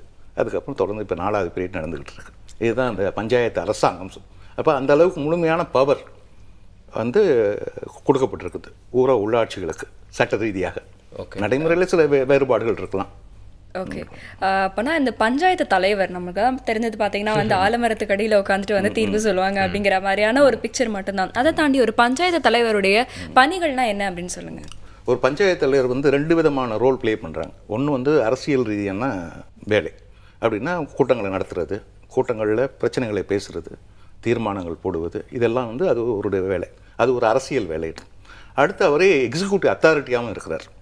எக்ஸிக்யூட்டிவ் அத்தாரிட்டிங்கிறாம நிர்வாக அதிகாரி அப்படிங்கிற ஒரு அந்த ஸ்டேட்டஸ் கொடுக்குறாங்க. அப்படின்னா என்ன பிளான் பண்ணுறோமோ அதை எக்ஸிக்யூட் பண்ணக்கூடிய பவரும் அவங்களுக்கு இருக்குது. இப்போ டவுனில் எடுத்துக்கிட்டிங்கன்னா பேரூராட்சிகளில் வந்து பிளான் பண்ணுறது ஒரு பாடி, ஆனால் அவங்களுக்கு எக்ஸிக்யூஷன் பவர் கிடையாது. எக்ஸிக்யூஷன் வந்து எக்ஸிக்யூட்டிவ் அத்தாரிட்டி தான் பண்ணுவாங்க. அங்கே பிரசிடெண்ட்டாகவும் இருக்கிறார், எக்ஸிக்யூட்டிவ் அத்தாரிட்டியாகவும் இருக்கார். ஸோ அதில் பாசிட்டிவும் இருக்குது, நெகட்டிவ்ஸும் இருக்குது. ஓகே ஓகே என் பார்த்தீங்கன்னா வந்து இதில் வந்து புரிஞ்சுக்கிறதுக்கு இன்னும் குட்டி குட்டியாகவே நிறைய விஷயம் இருக்குது அப்படின்றதுனால கேள்விகள் வந்து பெருசாகிட்டே போகுது அப்படி தான் நினைக்கிறேன். எனக்கு சார் அப்படி சொல்லிட்டு இருக்கும்போது எனக்கு இன்னொரு டவுட் இருக்குது சௌமியா. இந்த டைரக்டரேட் ஆஃப் பஞ்சாயத்து அப்படின்னு சொல்கிறாங்க இல்லையா, அவங்க செய்யக்கூடிய செயல்பாடுகள்லாம் என்ன அண்ட் அவங்க செய்யக்கூடிய பேசிக்கான உதவிகள்லாம் என்ன அப்படிங்கிறது தான் sir. Director of town panchayat இப்போ எங்களுக்கு தனியாக இருக்குது, எங்களுடைய தலைமை அலுவலகம். அவங்க வந்து இந்த திட்டங்களுக்கான நிதியெல்லாம் மாநில அரசாங்கத்துக்கிட்ட இருந்து அவங்க ப்ராஜெக்ட்லாம் வந்து வாங்கி கொடுக்குறாங்க. இப்போ இதில் வந்து நகராட்சி சட்டத்தில் சில சர்வீஸ் எல்லாம் கண்டிப்பாக ப்ரொவிஷன் பண்ணணுன்னு கொடுத்துருக்காங்க. அதுக்குள்ள சர்வீஸ்க்குள்ள நிதிகள்லாம் அரசாங்கத்துலேருந்து வாங்கி நம்ம பேரூராட்சிக்கெல்லாம் கொடுக்கணுன்றது அவங்களுடைய முக்கியமானது. டிஸ்ட்ரிபியூட் பண்ணுவாங்க. ஆமாம், அது எந்தெந்த இடத்துக்கு எவ்வளோ தேவைகள்லாம்னு சொல்லி பல அரசு திட்டங்கள், நிறைய திட்டங்கள், வளர்ச்சி திட்டங்கள்லாம் பண்ணுறாங்க. அந்த திட்டத்தில் இது பேரூராட்சி கிடைக்கக்கூடிய திட்டங்கள்லாம் இவங்களுடைய திட்டங்களை விரிவாக அதில் சமர்ப்பித்து அதுலேருந்து வாங்கி நம்ம பேரூராட்சிக்கெல்லாம் அவங்க கொடுக்குறாங்க. அது இல்லாமல் தொழில்நுட்ப ஆலோசனைகள் அதில் ஒருங்கிணைச்சு நம்ம மாநில அரசாங்கத்துக்கு அறிக்கை கொடுக்கறது, வளர்ச்சி பாதைக்கு கொண்டு போகிறதுக்கு இந்த பேரூராட்சி பகுதியில் கிட்டத்தட்ட பேரூராட்சி பகுதியில் 12% மக்கள் தொகை, தமிழ்நாட்டு மக்கள் தொகை 12% பேரூராட்சி பகுதியில் வசிக்கிறாங்க. இந்த பகுதி மக்களுக்கு தேவையான வசதிகள், என்னென்ன உதவிகள், திட்டங்கள், அதுபோல் நிதிகள் எல்லாமே பேரூராட்சி இயக்குனர் மூலமாக அரசாங்கத்திலிருந்து நம்ம வாங்கி கொடுக்குறாங்க. ஓகே, ஸோ ஒரு பிரிட்ஜ் மாதிரி செயல்படுறாங்க அப்படின்னு நினச்சிக்கலாம் இல்லையா சௌமியா இவங்க? ஆமாம், ஸோ ஒரு எக்ஸாக்டான ஒரு பிரிட்ஜ் மாதிரி நீங்கள் சொன்ன மாதிரி டிஸ்ட்ரிபியூட் பண்ணுறாங்க அப்படின்னு கூட சொல்லலாம். இப்போ வந்து பார்த்தீங்கன்னா நம்ம அந்த பஞ்சாயத்து சம்மந்தமாக வந்து பேசும்போது பார்த்தீங்கன்னா மக்களோட பங்களிப்பு எந்த அளவுக்கு முக்கியம் அப்படிங்கிறது வந்து நம்மளுக்கு தோராயமாக வந்து தெரியும். ஏன்னா இப்போ என்ன தான் வந்து நிறைய விஷயங்களை வந்து இம்ப்ளிமெண்ட் பண்ணணும் அப்படின்னு நினச்சாலும் இப்போ நீங்கள் கூட நிறைய ரூரல் டெவலப்மெண்ட் ப்ரோக்ராம்ஸ்லாம் வந்து பண்ணிட்டுருக்கீங்க. அதுக்கு வந்து மக்களோட பங்களிப்பு வந்து எந்த அளவுக்கு இருக்கணும்னு நீங்கள் நினைக்கிறீங்க? கண்டிப்பாக நிறைய இப்போ இம்ப்ரூவ் ஆகிருக்கு. ஏன்னு கேட்டிங்கன்னா முக்கியமாக பஞ்சாயத்து ராஜ் ஆக்ட்லேயே கிராம சபா அப்படிங்கிற ஒரு கான்செப்ட் இருக்குது. இது அர்பன் பாடிஸ்க்கு அந்த சான்ஸ் இல்லை. இப்போ கிராம சபா அப்படிங்கிறது வந்து சட்டப்படி வந்து ஒரு வருஷத்துக்கு வந்து 2 முறையாவது கூடணும் அப்படிங்கிற ஒரு கட்டாயம் இருக்குது. அப்போ அந்த கிராம சபையில் யாருன்னா யாருக்கு வாக்களிக்கக்கூடிய அதிகாரம் இருக்கோ அவங்களுக்கு தான் அந்த கூட்டத்தில் வந்து உட்கார்றதுக்கு. அப்படின்னா வாக்களித்த மக்களுக்கே அதிகாரம் என்னக்கூடிய அந்த கான்செப்ட் தான் முக்கியமானது. அப்போ ஒரு ஆண்டிற்கு குறைந்தபட்சம் இப்போ 4 கூட்டங்கள் நடக்குது, 4 கூட்டம் 5 கூட்டம் 6 கூட்டம் நடக்குது. அப்போ அந்த கூட்டத்தில் வந்து இவங்களை கூட்டி வச்சு ஜனங்களை கூட்டி வச்சு பேசணும் அப்படிங்கிற ஒரு கம்பல்ஷன் வந்துடுது. அப்படிங்கிறப்ப நிறைய வேலைகள் நடக்குது. இப்போ பீப்புள்ஸ் பார்ட்டிசிபேஷனும் வந்து நிறைய இருக்குது. இப்போ சார் சொன்னார் பாருங்க, திடக்கழிவு மேலாண்மைக்கு மக்களுடைய ஒத்துழைப்பு இல்லைன்னா, பட் கிராமமாக இருந்துச்சுன்னா நல்ல முழு ஒத்துழைப்பு கிடைக்கிறதுக்கு. ஆனால் அந்த கூட்டம் வந்துருக்கு, அதாவது அந்த கிராம சபைங்கிறது முக்கியமானது. மக்களுடைய பங்கேற்புங்கிறது அபரிவிதமாக இம்ப்ரூவ் ஆகிருக்கு. மக்களோட பங்களிப்பு எந்த அளவுக்கு இருக்கணும் அப்படின்னு சொன்னீங்க. இப்போ இந்த பஞ்சாயத்து ராஜில் பார்த்தீங்கன்னா வந்து நிறைய டைப்ஸ் இருக்குன்னு கூட நாங்கள் கேள்விப்பட்டிருப்போம். அதை பற்றி சொல்லுங்கள். ஆக்சுவலாக அதுதான் 3 tier பஞ்சாயத்துன்னு சொல்கிறாங்க. 3 tier பஞ்சாயத்துங்கிறது வில்லேஜ் பஞ்சாயத், பஞ்சாயத்து யூனியன், ஊராட்சி ஒன்றியம், மாவட்ட பஞ்சாயத்து, டிஸ்ட்ரிக்ட் பஞ்சாயத்து அப்படிங்கிற ஒரு 3 டயரை இருந்தது. 3 டயரும் இண்டிபெண்டன்ட் டயர்ஸ். ஒன்றுக்கு ஒன்று எந்த விதத்துலையும் பொலிட்டிக்கல் லிங்கேஜோ அட்மினிஸ்ட்ரேட்டிவ் லிங்கேஜே கிடையாது. இண்டிபெண்ட்டாக ஃபங்க்ஷன் பண்ணணும் அப்படிங்கிறது தான் ஒரு ஏற்பாடு. பட் தமிழ்நாட்டில் வந்து எதிர்பார்த்த அளவுக்கு அந்த 3 tier சிஸ்டம் வந்து இங்கே ஃபங்க்ஷன் ஆகலை.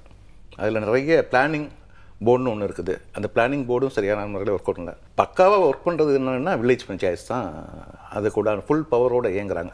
டிஸ்ட்ரிக்ட் பஞ்சாயத்து கிட்டத்தட்ட வந்து அது ஒரு பவர் இல்லாத ஒரு அமைப்பாக தான் தொடர்ந்துக்கிட்டு இருக்குது. யூனியனும் கொஞ்சம் கொஞ்சம் பவர்ஸ் இருக்குது. அந்த மாதிரி பொதுவாக நிறைய கம்பேரிசன் வந்து பண்ணுவாங்க, அந்த ரூரல் வெர்சஸ் அர்பன், அங்கே இருக்கிற பிரச்சனை இங்கே இருக்கிற பிரச்சனை. ஆனால் வந்து ஒரு மேற்பார்வையாக பார்த்தா வந்து பிரச்சனைகள் எல்லா இடத்துலையும் வந்து காமனாக தான் இருக்குது. அதை வந்து எப்படி எதிர்கொள்கிறாங்க, எந்த அளவுக்கு வந்து ஒரு ப்ராபபிலிட்டி இருக்குது, எந்த அளவுக்கு பர்சன்டேஜ் அதிகமாக இருக்குது அப்படிங்கிறதா வந்து வேரிடாக இருக்கு இல்லையா? கரெக்டாக நீங்கள் சொல்கிற மாதிரி வந்து பார்த்தீங்கன்னா மைண்ட் செட் அப்படிங்கிறது வந்து ரொம்ப ப்ளே பண்ணுறது இல்லை. ஏன்னா கிராமத்தில் வந்து பார்த்தீங்கன்னா அவங்களோட மைண்ட் செட் வேறு மாதிரி இருக்கும், ஒரு பிரச்சனை அணுகுமுறையே வந்து வேறு மாதிரி இருக்கும். ஆனால் இங்கே வந்து மைண்டே இருக்கா அப்படின்னு தெரியல. ஐ மீன் ரூரலில் பார்த்தீங்கன்னா வந்து எல்லாருமே வந்து வேறு மாதிரி ஒரு வேலை செஞ்சுட்டு இருப்பாங்க, அவங்களோட லைஃப் ஸ்டைலே வேறு மாதிரி இருக்கும். பட் அர்பன் பீப்புள் வந்து ரொம்ப ஸ்ட்ரெஸ்ட் அவுட்டாக இருப்பாங்க. அப்படிங்கிற ஒரு முறையிலையும் நம்ம வந்து பார்த்து எத்தனை ஒரு கேஸ் ஸ்டடி மாதிரி இதை புரிஞ்சுக்க வேணும் அப்படின்னு நம்ம சொல்லலாம் இல்லையா? ஸோ ஒரு இடத்துலையும் வந்து பிரச்சனைகள் ஒரே மாதிரி இருந்தாலும் அவுட்கம் வந்து வேறு மாதிரி இருக்கிறதுனால ஸோ இவங்களோட ஐடியாஸும் வேறு மாதிரி இருக்குது அப்படின்னு சொல்லலாம். அதனால் அந்த ஐடியாஸ்லாம் தெரிஞ்சுக்கிறதுக்காக இன்னும் நிறைய கொஸ்டின்ஸ்லாம் இருக்குது. பட் டைம் கம்மியாக இருக்கனால ஒரு குட்டி பிரேக் எடுத்து திருப்பி வந்துடலாம். புதிய FM ஸ்டேஷனில் இது இனியவை இன்று.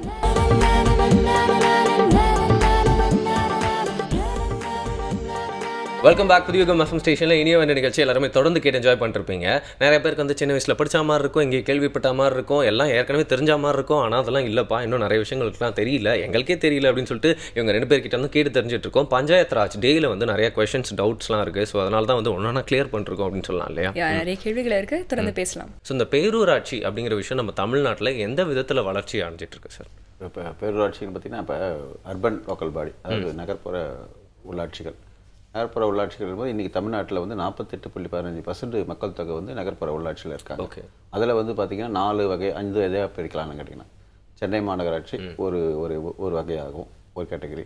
அடுத்தது 11 மாநகராட்சி இருக்குது சென்னை தமிழ்நாடு போல், அது ஒரு வகை, செகண்ட் லெவலில் வச்சுக்கோம். அது அடுத்தது வந்து பார்த்திங்கன்னா பேரூராட்சிகள். இப்போ நகராட்சி 125 நகராட்சிகள் இருக்குது, 528 பேரூராட்சிகள் இருக்குது. அது இல்லாமல் சென்சஸ் டவுன்ட்டு பஞ்சாயத்தில் வில்லேஜ் பஞ்சாயத்தில் கொஞ்சம் வளர்ந்த ஊர்கள். ஓகே. இப்போ இங்கே சென்னை சுற்றினா ஊரப்பாக்கம், வண்டலூர், ஓகே, அது போல் ஊர்கள்லாம் பார்த்திங்கன்னா அதாவது அவங்களுக்கு நகர் பாப்புலேஷன் அதிகமாக இருக்கும். அதிகமாக இருக்கும்போது அது வந்து சென்சஸ் டவுன்ட்டு பிரிச்சிருக்காங்க, பக்கத்துலேயே இருக்கிறதுனால. ஆமாம், அதை வந்து அடுத்தது இப்போ பேரூராட்சியோ நகராட்சியோ மாறதுக்கான ஒரு அதெல்லாம் வளர்ச்சிக்குள்ள தகுதி உள்ள ஒரு வளர்ந்த ஊர் அது. அதெல்லாம் சென்சஸ் டவுன்ட்டு சென்சஸ் டிபார்ட்மெண்ட்டு பிரிச்சிருக்காங்க. இப்போ இதனால் அந்த பேசிக் அந்த அந்த இது இவங்களுக்கு தகுந்த வசதிகள் கிடைக்கணும். இப்போ நகர்ப்புற வசதிகள் வேறு, தேவைகள் வேறு, கிராமப்புற தேவைகள் வேறு. இப்போ இந்த நகர்ப்புற தேவைகள் வந்து இப்போ என்ன, அவங்களுக்கு டெய்லி சுத்தமாக சுகாதாரம் வச்சுக்கணும், லைட்டுங்களை போடணும், வந்து திடக்கழிப்பை நம்ம செயல்படுத்தணும், வாட்டர் சப்ளை கொடுக்கணும். அதுபோல் இவங்களுடைய தேவைகள்லாம் வேறு. இப்போ வில்லேஜ் பஞ்சாயத்து மக்கள் தேவைகள் வேறு. இப்போ இந்த தேவைக்கான அடிப்படை வசதிகள் தகுந்த மாதிரி தான் செட்டப் வச்சுருக்காங்க. இது பேரூராட்சிக்கு பொறுத்த மட்டும் பார்த்திங்கன்னா 12% இன்றைக்கி மக்கள் தொகை மொத்த மக்கள் தொகையில் இருக்கிறோம். இவங்களுக்கு தேவையான பேசிக் கம்யூனிட்டிஸ் நம்ம செய்கிறத வந்து ஒரு சிறப்பாகவே தமிழ்நாடு போகிற நல்லா சிறப்பாக செஞ்சுட்டு வரோம். அதில் நேரடியாக இப்போ எங்களுக்கு வந்து பார்த்திங்கன்னா செயலர் போர்டு என்ன தீர்மானம் பண்ணுறோமோ அதை நாங்கள் பண்ணுறோம்.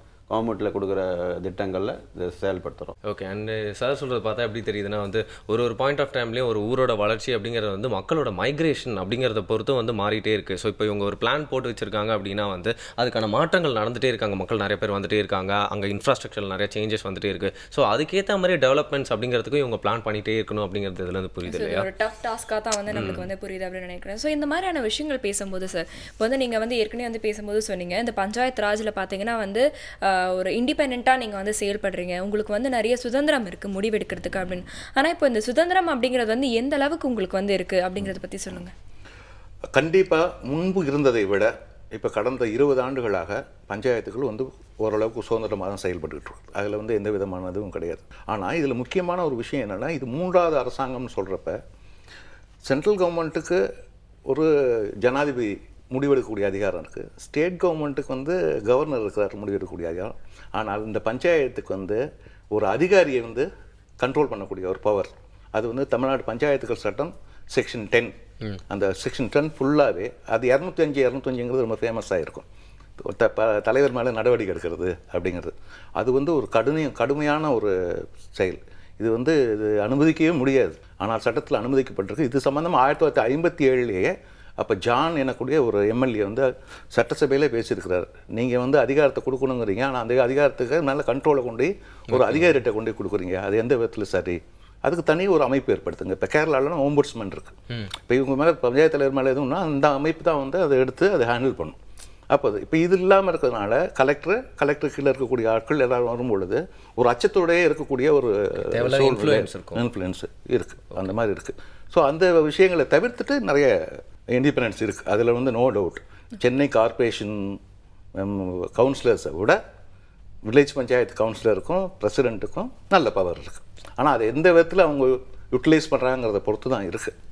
ஆனால் அதே நேரத்தில் இன்னொரு பக்கம் வெஸ்டட் இன்ட்ரெஸ்ட் அப்படின்னா, இப்போ உள்ளூர்லேயே வந்து மணல் கொள்ளைக்காரர்கள், கல் கொள்ளைக்காரர்கள், அப்புறம் இந்த மாதிரியான ஆட்கள், அது இல்லாமல் ட்ரெடிஷ்னல் பஞ்சாயத்து, ஜாதிய பஞ்சாயத்துகள், கட்ட பஞ்சாயத்துகள் இருக்குல்ல, நீங்கள் சொல்கிறீங்களா ஆலமரத்துக்கிட்டுன்னு, அவங்களுடைய ஆதிக்கமும் இருக்குது. ஓகே, அதையெல்லாம் மீறி தான் வர வேண்டியிருக்கு. But there is lot of improvement, நிறைய இம்ப்ரூவ்மெண்ட் இருக்குது. பெண்கள் எல்லாருக்குமே வந்து பார்த்தீங்கன்னா அவங்களுடைய டெவலப்மெண்ட் தான் வந்து முக்கியமான ஒரு விஷயம் அப்படின்னு சொல்லிட்டு அர்பனில் இருக்கிற நிறைய பேர் கூட வந்து இன்னைக்கு கருத்து தெரிவிக்கிறாங்க. ஆனால் அங்கே இருக்கிற பெண்களுக்கும் நிறைய பிரச்சனைகள் இருக்குது அப்படின்ற மாதிரி நம்ம கேள்விப்பட்டிருப்போம். ஸோ இந்த மாதிரி ரூரல் ஏரியாஸில் இருக்கிற பெண்களுக்கு எந்த மாதிரியான பிரச்சனைகள்லாம் வந்துட்டுருக்கு, அதுக்கு நீங்கள் எந்த மாதிரியான தீர்வுகளை வந்து கொடுத்துக்கிட்டு இருக்கீங்க? முக்கியமாக முதல் பிரச்சனைங்கிறது வந்து கழிப்பறைகள். அது வந்து பெண்களுக்கு மிக மிக மோசமான ஒரு பிரச்சனையாக இருந்துகிட்டு இருக்குது. அதுக்கு இப்போ வந்து ஓரளவுக்கு சில முன்னேற்றங்கள் வந்திருக்கு. ஏன்னா எல்லா வில்லேஜஸ்லேயும் வந்து சானிட்டரி காம்ப்ளெக்ஸ் கட்ட ஆரம்பிச்சிருக்காங்க. அதனால் ஒரு தொடர்ந்த கழிப்பறைகள் கட்டக்கூடிய திட்டங்கள் இதெல்லாம் வந்திருக்கிறதுனால கொஞ்சம் முன்னேற்றம் இருக்குது, அது இல்லைன்னு சொல்ல முடியாது. அடுத்ததாக கண்டிப்பாக சாராயம், மது பயங்கரமான ஒரு பெரிய பிரச்சனை. அதனால் அவங்க குடும்பத்தை வந்து கவனிக்க முடியாத அளவுக்கு அது போன்ற வசதிகள்லாம் இருந்துகிட்ருக்கு. இதில் வந்து ரொம்ப முக்கியமான பிரச்சனைகள். பல இடங்களில் பெண்கள் சேர்ந்து அந்த ஊரில் சாராய கடை இல்லாத அளவுக்கு நிறைய முயற்சிகள் நடந்திருக்கு. அதுக்கு ஒரு சிறு அளவுனாலும் கூட கண்டிப்பாக முன்னேற்றம் தான். அந்த மாதிரியான முன்னேற்றங்கள் வந்துட்டுருக்கு. அதே போல் சுகாதாரம், ஊர் சுத்தமாக இல்லாதது, இதெல்லாம் வந்து ஒரு சுகாதார பிரச்சனைகள் நிறைய இருக்குது. ஓகே சார், நீங்கள் இப்போ வந்து பார்த்தீங்கன்னா பெண்களுடைய பிரச்சனைகள் எப்படி அப்படின்னு பேசும்போது பார்த்தீங்கன்னா இந்த சுய உதவி குழுக்கள் பற்றி நம்ம வந்து பேசணும் இல்லையா வரும். இப்போ நம்மளுக்கே வந்து தெரியும் நிறைய ரூரல் ஏரியாஸில் பார்த்தீங்கன்னா இந்த மாதிரியான குழுக்கள் வந்து பெண்களுக்கு மட்டும் இல்லை, கிராமப்புறத்தில் இருக்கிற எல்லாருக்கும் வந்து சின்ன சின்ன வேலை வாய்ப்புகள் ஏற்படுத்துறதாகும். ஆமாம், நிறைய விஷயங்கள் வந்து செஞ்சுக்கிட்டு இருக்காங்க இல்லையா. ஸோ வந்து இந்த மாதிரி ரூரல் ஏரியாஸில் இருக்கிற சுய உதவி குழுக்கள் பற்றி சொல்லுங்கள். நல்ல சிறப்பாக செயல்பட்டு இருக்கிறாங்க. ஏன்னா பல்வேறு வேலைகளை அவங்க வந்து பண்ணிகிட்டு இருக்கிறாங்க. சாதாரண எந்திரங்கள் மூலமாக செய்யக்கூடிய வேலைகளையும் செய்கிறாங்க, சமையல் வேலைகளை அவங்க செய்கிறாங்க, சிறு சிறு கைவினைப் பொருட்களை செய்கிறாங்க.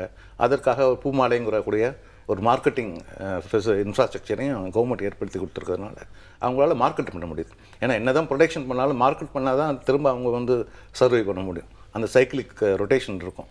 பட் அதை பூமாலைங்கிற வடிவங்களாக அவங்க மூலமாக கொடுத்துருக்குறாங்க. அப்புறம் கவர்மெண்ட் ஆஃபீஸஸ்லாம் ஏதாவது கேன்டீன்ஸ்னால் அவங்களுக்கு தான் கொடுக்கணும்னு ப்ரிஃபரன்ஸ் கொடுத்துருக்குறாங்க. இப்போ அந்த மாதிரி மூலமாக வந்து நிறைய முன்னேற்றங்கள் வந்து வந்திருக்கு. போத் அர்பன் ரூரல் ரெண்டு சைட்லேயுமே அந்த அளவுக்கு வந்திருக்கு. கிராமத்தில் வந்து முக்கியமாக கிராமத்தில் மட்டும் இல்லை, மற்ற என்னென்னா இந்த இடஒதுக்கீடு ஒன்று முக்கியமாக வந்து இப்போ இன்னும் அசம்பிளி எலெக்ஷன்லேயே பார்லிமெண்ட் எலெக்ஷன்லேயே இடஒதுக்கீடு கேட்டுக்கிட்டே இருக்கிறாங்க. அது போய்கிட்டே இருக்குது பெண்களுக்கு ஒதுக்கீடு.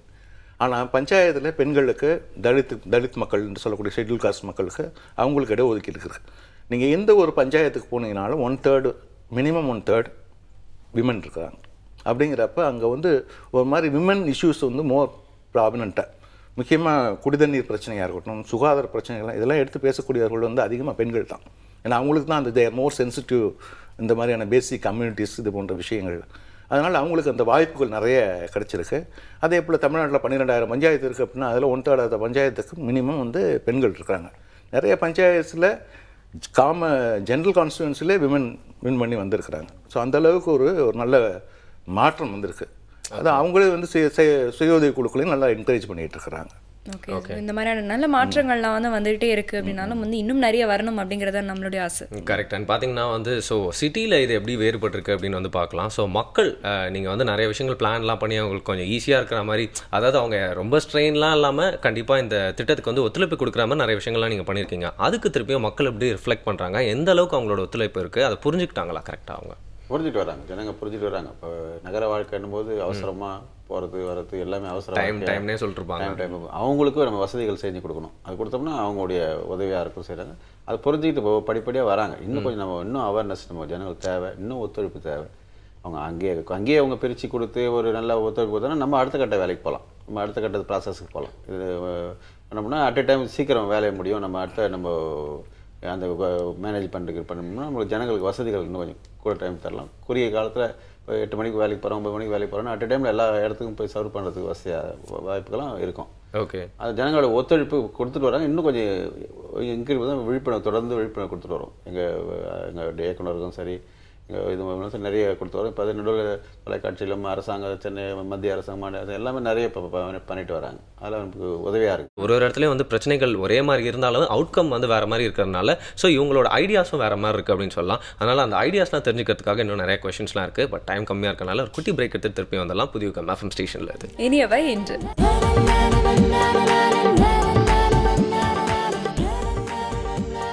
வெல்கம் பேக் புதிய FM ஸ்டேஷனில். இனிய வேண்டிய நிகழ்ச்சி எல்லாருமே தொடர்ந்து கேட்டு என்ஜாய் பண்ணிருப்பீங்க. பஞ்சாயத்து ராஜ் டேயில் வந்து நிறைய கொஷின்ஸ், டவுட்ஸ்லாம் இருக்குது. ஸோ அதனால தான் வந்து ஒன்றா கிளியர் பண்ணிருக்கோம் அப்படின்னு சொல்லலாம் இல்லையா? நிறைய கேள்விகள் இருக்குது, தொடர்ந்து பேசலாம். இப்போ வந்து ஒரு பஞ்சாயத்து தலைவர் பார்த்தீங்கன்னா அந்த கிராமத்தில் இருந்து தான் வந்து சூஸ் பண்ணுறாங்க. ஸோ அவருக்கு பார்த்தீங்கன்னா வந்து மற்ற மக்கள் பிரதிநிதிகள் இப்போ வந்து MLA ஒரு MP அவங்கள கம்பேர் பண்ணும்போது பஞ்சாயத்து தலைவருக்கு மக்கள் மத்தியில் வந்து நிறைய ஆதரவுகள்லாம் வந்து இருக்கும் இல்லையா? அப்படி இருக்கும்போது ஒரு பஞ்சாயத்து தலைவரை நீங்கள் எப்படி தேர்ந்தெடுப்பீங்க? பஞ்சாயத்து எலெக்ஷனில் ஒரு விஷயத்தை மட்டும் சொல்லிடுறேன். மற்ற சட்டமன்ற தேர்தல், பாராளுமன்ற தேர்தலில் சின்னங்கள் இருக்குது. அதே போல் மாவட்ட பஞ்சாயத்து எலெக்ஷன்லேயோ யூனியன் எலெக்ஷன்லேயோ அல்ல அர்பன் லோக்கல் பாடிஸில் எல்லாத்துலேயுமே சின்னங்கள் உண்டு. ஆனால் கட்சி சின்னங்கள். ஆனால் வில்லேஜ் பஞ்சாயத்தில் கட்சி சின்னம் கிடையாது. ரைட்டா? அது ஒரு அட்வான்டேஜ். செகண்ட் வந்து இப்போ அசம்பிளி எலெக்ஷனில் ஆளை பார்த்து ஓட்டு போடுறத விட சின்னத்தை பார்த்து தான் ஓட்டு போடுவாங்க அதிகமாக. பட் இங்கே வந்து ஆளை பார்த்து தான் ஓட்டு போட்டு ஆகணும். பர்சனலாக தெரியும்.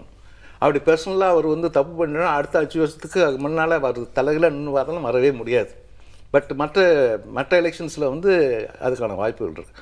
அந்த விதத்தில் அவருக்கு இம்பார்ட்டன்ஸும் இருக்குது, டேஞ்சர்ஸும் இருக்குது. அதே நேரத்தில் ஜனங்க வந்து எனி டைம் ஒரு மக்கள் பிரதிநிதியை பார்க்குறாங்கன்னா அதுக்கு ஒரு வாய்ப்புள்ள ஒரே பகுதி வந்து வில்லேஜ் பஞ்சாயத்து தான். வில்லேஜ் பஞ்சாயத்தில் கூட வார்டு மெம்பராக இருக்கட்டும், இல்லை பிரச்சனை தூங்கி எழுந்தா டீ கடையிலையோ இல்லை வேறு எங்கேயோ பேப்பர் படிக்கிற இடத்துலையோ அவங்க சந்திச்சு தான் ஆகணும், பேசி தான் ஆகணும். ஒரு தடவைக்கு 2 தடவை சொல்லி வைப்பாங்க. முடியலன்னா நேருக்கு நேரம் திட்டுவாங்க, இல்லை பின்னால் இருந்து கூட சவலால கூட பேசுவாங்க. தொகுதிக்கு வந்து அவர் வரல அப்படின்னு வந்து மக்களால் கம்ப்ளைண்ட் பண்ண முடியாது. அதனால அது ஒரு நல்ல அதை புரிஞ்சு அவங்க அதுபடி நடந்துக்கணும். அது நடந்துக்கலன்னா கொஞ்சம் சிரமம் தான். Okay sir. இப்போ அதே மாதிரி வந்து பார்த்தீங்கன்னா வந்து நீங்கள் ஆரம்பத்தில் வந்து வில்லேஜில் இருக்கிற பிரச்சனைகள் என்ன அப்படின்னு சொன்னீங்க. அதில் வந்து பிரைமரியாக ஒரு ஃபர்ஸ்ட் 2 ரேங்கிங்கில் வந்து நம்ம சொல்லக்கூடியது என்னன்னா சுகாதாரம், குடிநீர். இது 2 தான் பார்த்தீங்கன்னா இன்னைக்கு வந்து அர்பன் ஏரியாஸ்லேயே ஒரு பெரிய பிரச்சனையாக வந்து மாறிட்டு வருது. ஸோ இந்த 2 பிரைமரி பிரச்சனைகளை நீங்கள் எப்படி சமாளிக்கிறீங்க? இப்போ குடிநீர் பிரச்சனையை பொறுத்தவரைக்கும் 2 விதமாக பஞ்சாயத்தில் சமாளிக்கிறாங்க. ஒன்று வந்து போர், இன்னும் வந்து கூட்டு குடிநீர் திட்டம். அப்படின்னா பக்கத்தில் இருக்கக்கூடிய ஆறுகள்லேருந்து எந்த ஊருக்கு வடிகால் வழியாக தண்ணி வருதோ அந்த பஞ்சாயத்தோட டைப் வச்சுக்கிட்டு 2 அல்லது 3 பஞ்சாயத்து 4 பஞ்சாயத்துக்கு ஒரு கூட்டு குடிநீர் திட்டம் வச்சு அந்த 4 பஞ்சாயத்தும் ஜாயிண்ட் ரெசல்யூஷன் போட்டு அது மாதிரி பண்ணி ஓரளவுக்கு சமாளிச்சுட்டு வராங்க. பட் இருந்தாலும் ரிசோர்ஸ் அப்படிங்கிறது வந்து ரொம்ப கம்மியாக தான் இருக்குது. ஏன்னா கிரவுண்ட் வாட்டர் வந்து டிப்ளீஷன் ஓவராலே இருக்குது. அதனால் கிரவுண்ட் வாட்டர் இம்ப்ரூவ் பண்ணணும் அப்படின்னா இட்ஸ் அ லாங் டேர்ம். அது நம்ம கிட்டத்தட்ட ஒரு இப்போ ரெயின் வாட்டர் ஹார்வெஸ்டிங் பண்ணுற மாதிரி எல்லாம் பண்ணி கொண்டு வரும்போது தான் வந்து அந்த வாட்டர் டேபிள் லெவலில் அதே போல் ரிவர் வாட்டர்லேருந்து நம்ம கிடைக்கிற வாட்டர் வந்து இந்த கூட்டு குடிநீர் திட்டம் இந்த 2 மூலமாக வந்து அது ஓரளவுக்கு சமாளிச்சுட்டு இருக்காங்க. ஏன்னா ஜனங்களோட ப்ரெஷர் தாங்க முடியாமையே எதையாவது செஞ்சாகணும், எங்கிட்டாவது ஒரு போரை போட்டாகணும், எங்கிட்டாவது தண்ணி எடுத்தாகணும் அப்படிங்கிற அந்த கம்பல்ஷன் இருக்கு. அது வந்து அது பிரசிடெண்ட்டுக்கும் மற்ற வார்டு மெம்பர்ஸுக்கும் இருக்குது. அது மூலமாக செய்கிறாங்க. அதே போல் எலக்ட்ரிசிட்டி எனக்கு தெரிஞ்சு தமிழ்நாட்டில் ஒரு 5-6 இடங்களில் வந்து பஞ்சாயத்து தாங்களே மின்சாரம் தயாரிக்கிட்டாங்க. எந்த மின்சாரம்னா வேலிக்கருவையிலேருந்து மின்சாரம், வேலிக்கருவைகளை கட்டி போட்டு அதிலேருந்து மின்சாரம் தயாரித்து அந்த பஞ்சாயத்துக்கு அவங்க வந்து யூஸ் பண்ணிகிட்டு இருக்கிறாங்க. அதே போல் சூரிய ஒளி மின்சாரம் அதுவும் பண்ணிகிட்ருக்காங்க. கோபர் கேஸ் மூலமாக மின்சாரம் தயாரிக்கிறாங்க. அந்த மாதிரி எஃபர்ட்ஸ்லாம் சில பஞ்சாயத்து பெரிய அளவுக்குள்ள இல்லை, பட் அங்கங்கே இருக்குது. பட் அதெல்லாம் கொஞ்சம் என்கரேஜ் பண்ணி கொண்டு வரதுக்கு வந்து ஆள் இல்லை. ஏன்னா அங்கே நடக்கிறதுங்கிறதே வெளியில் தெரிய மாட்டேங்குது.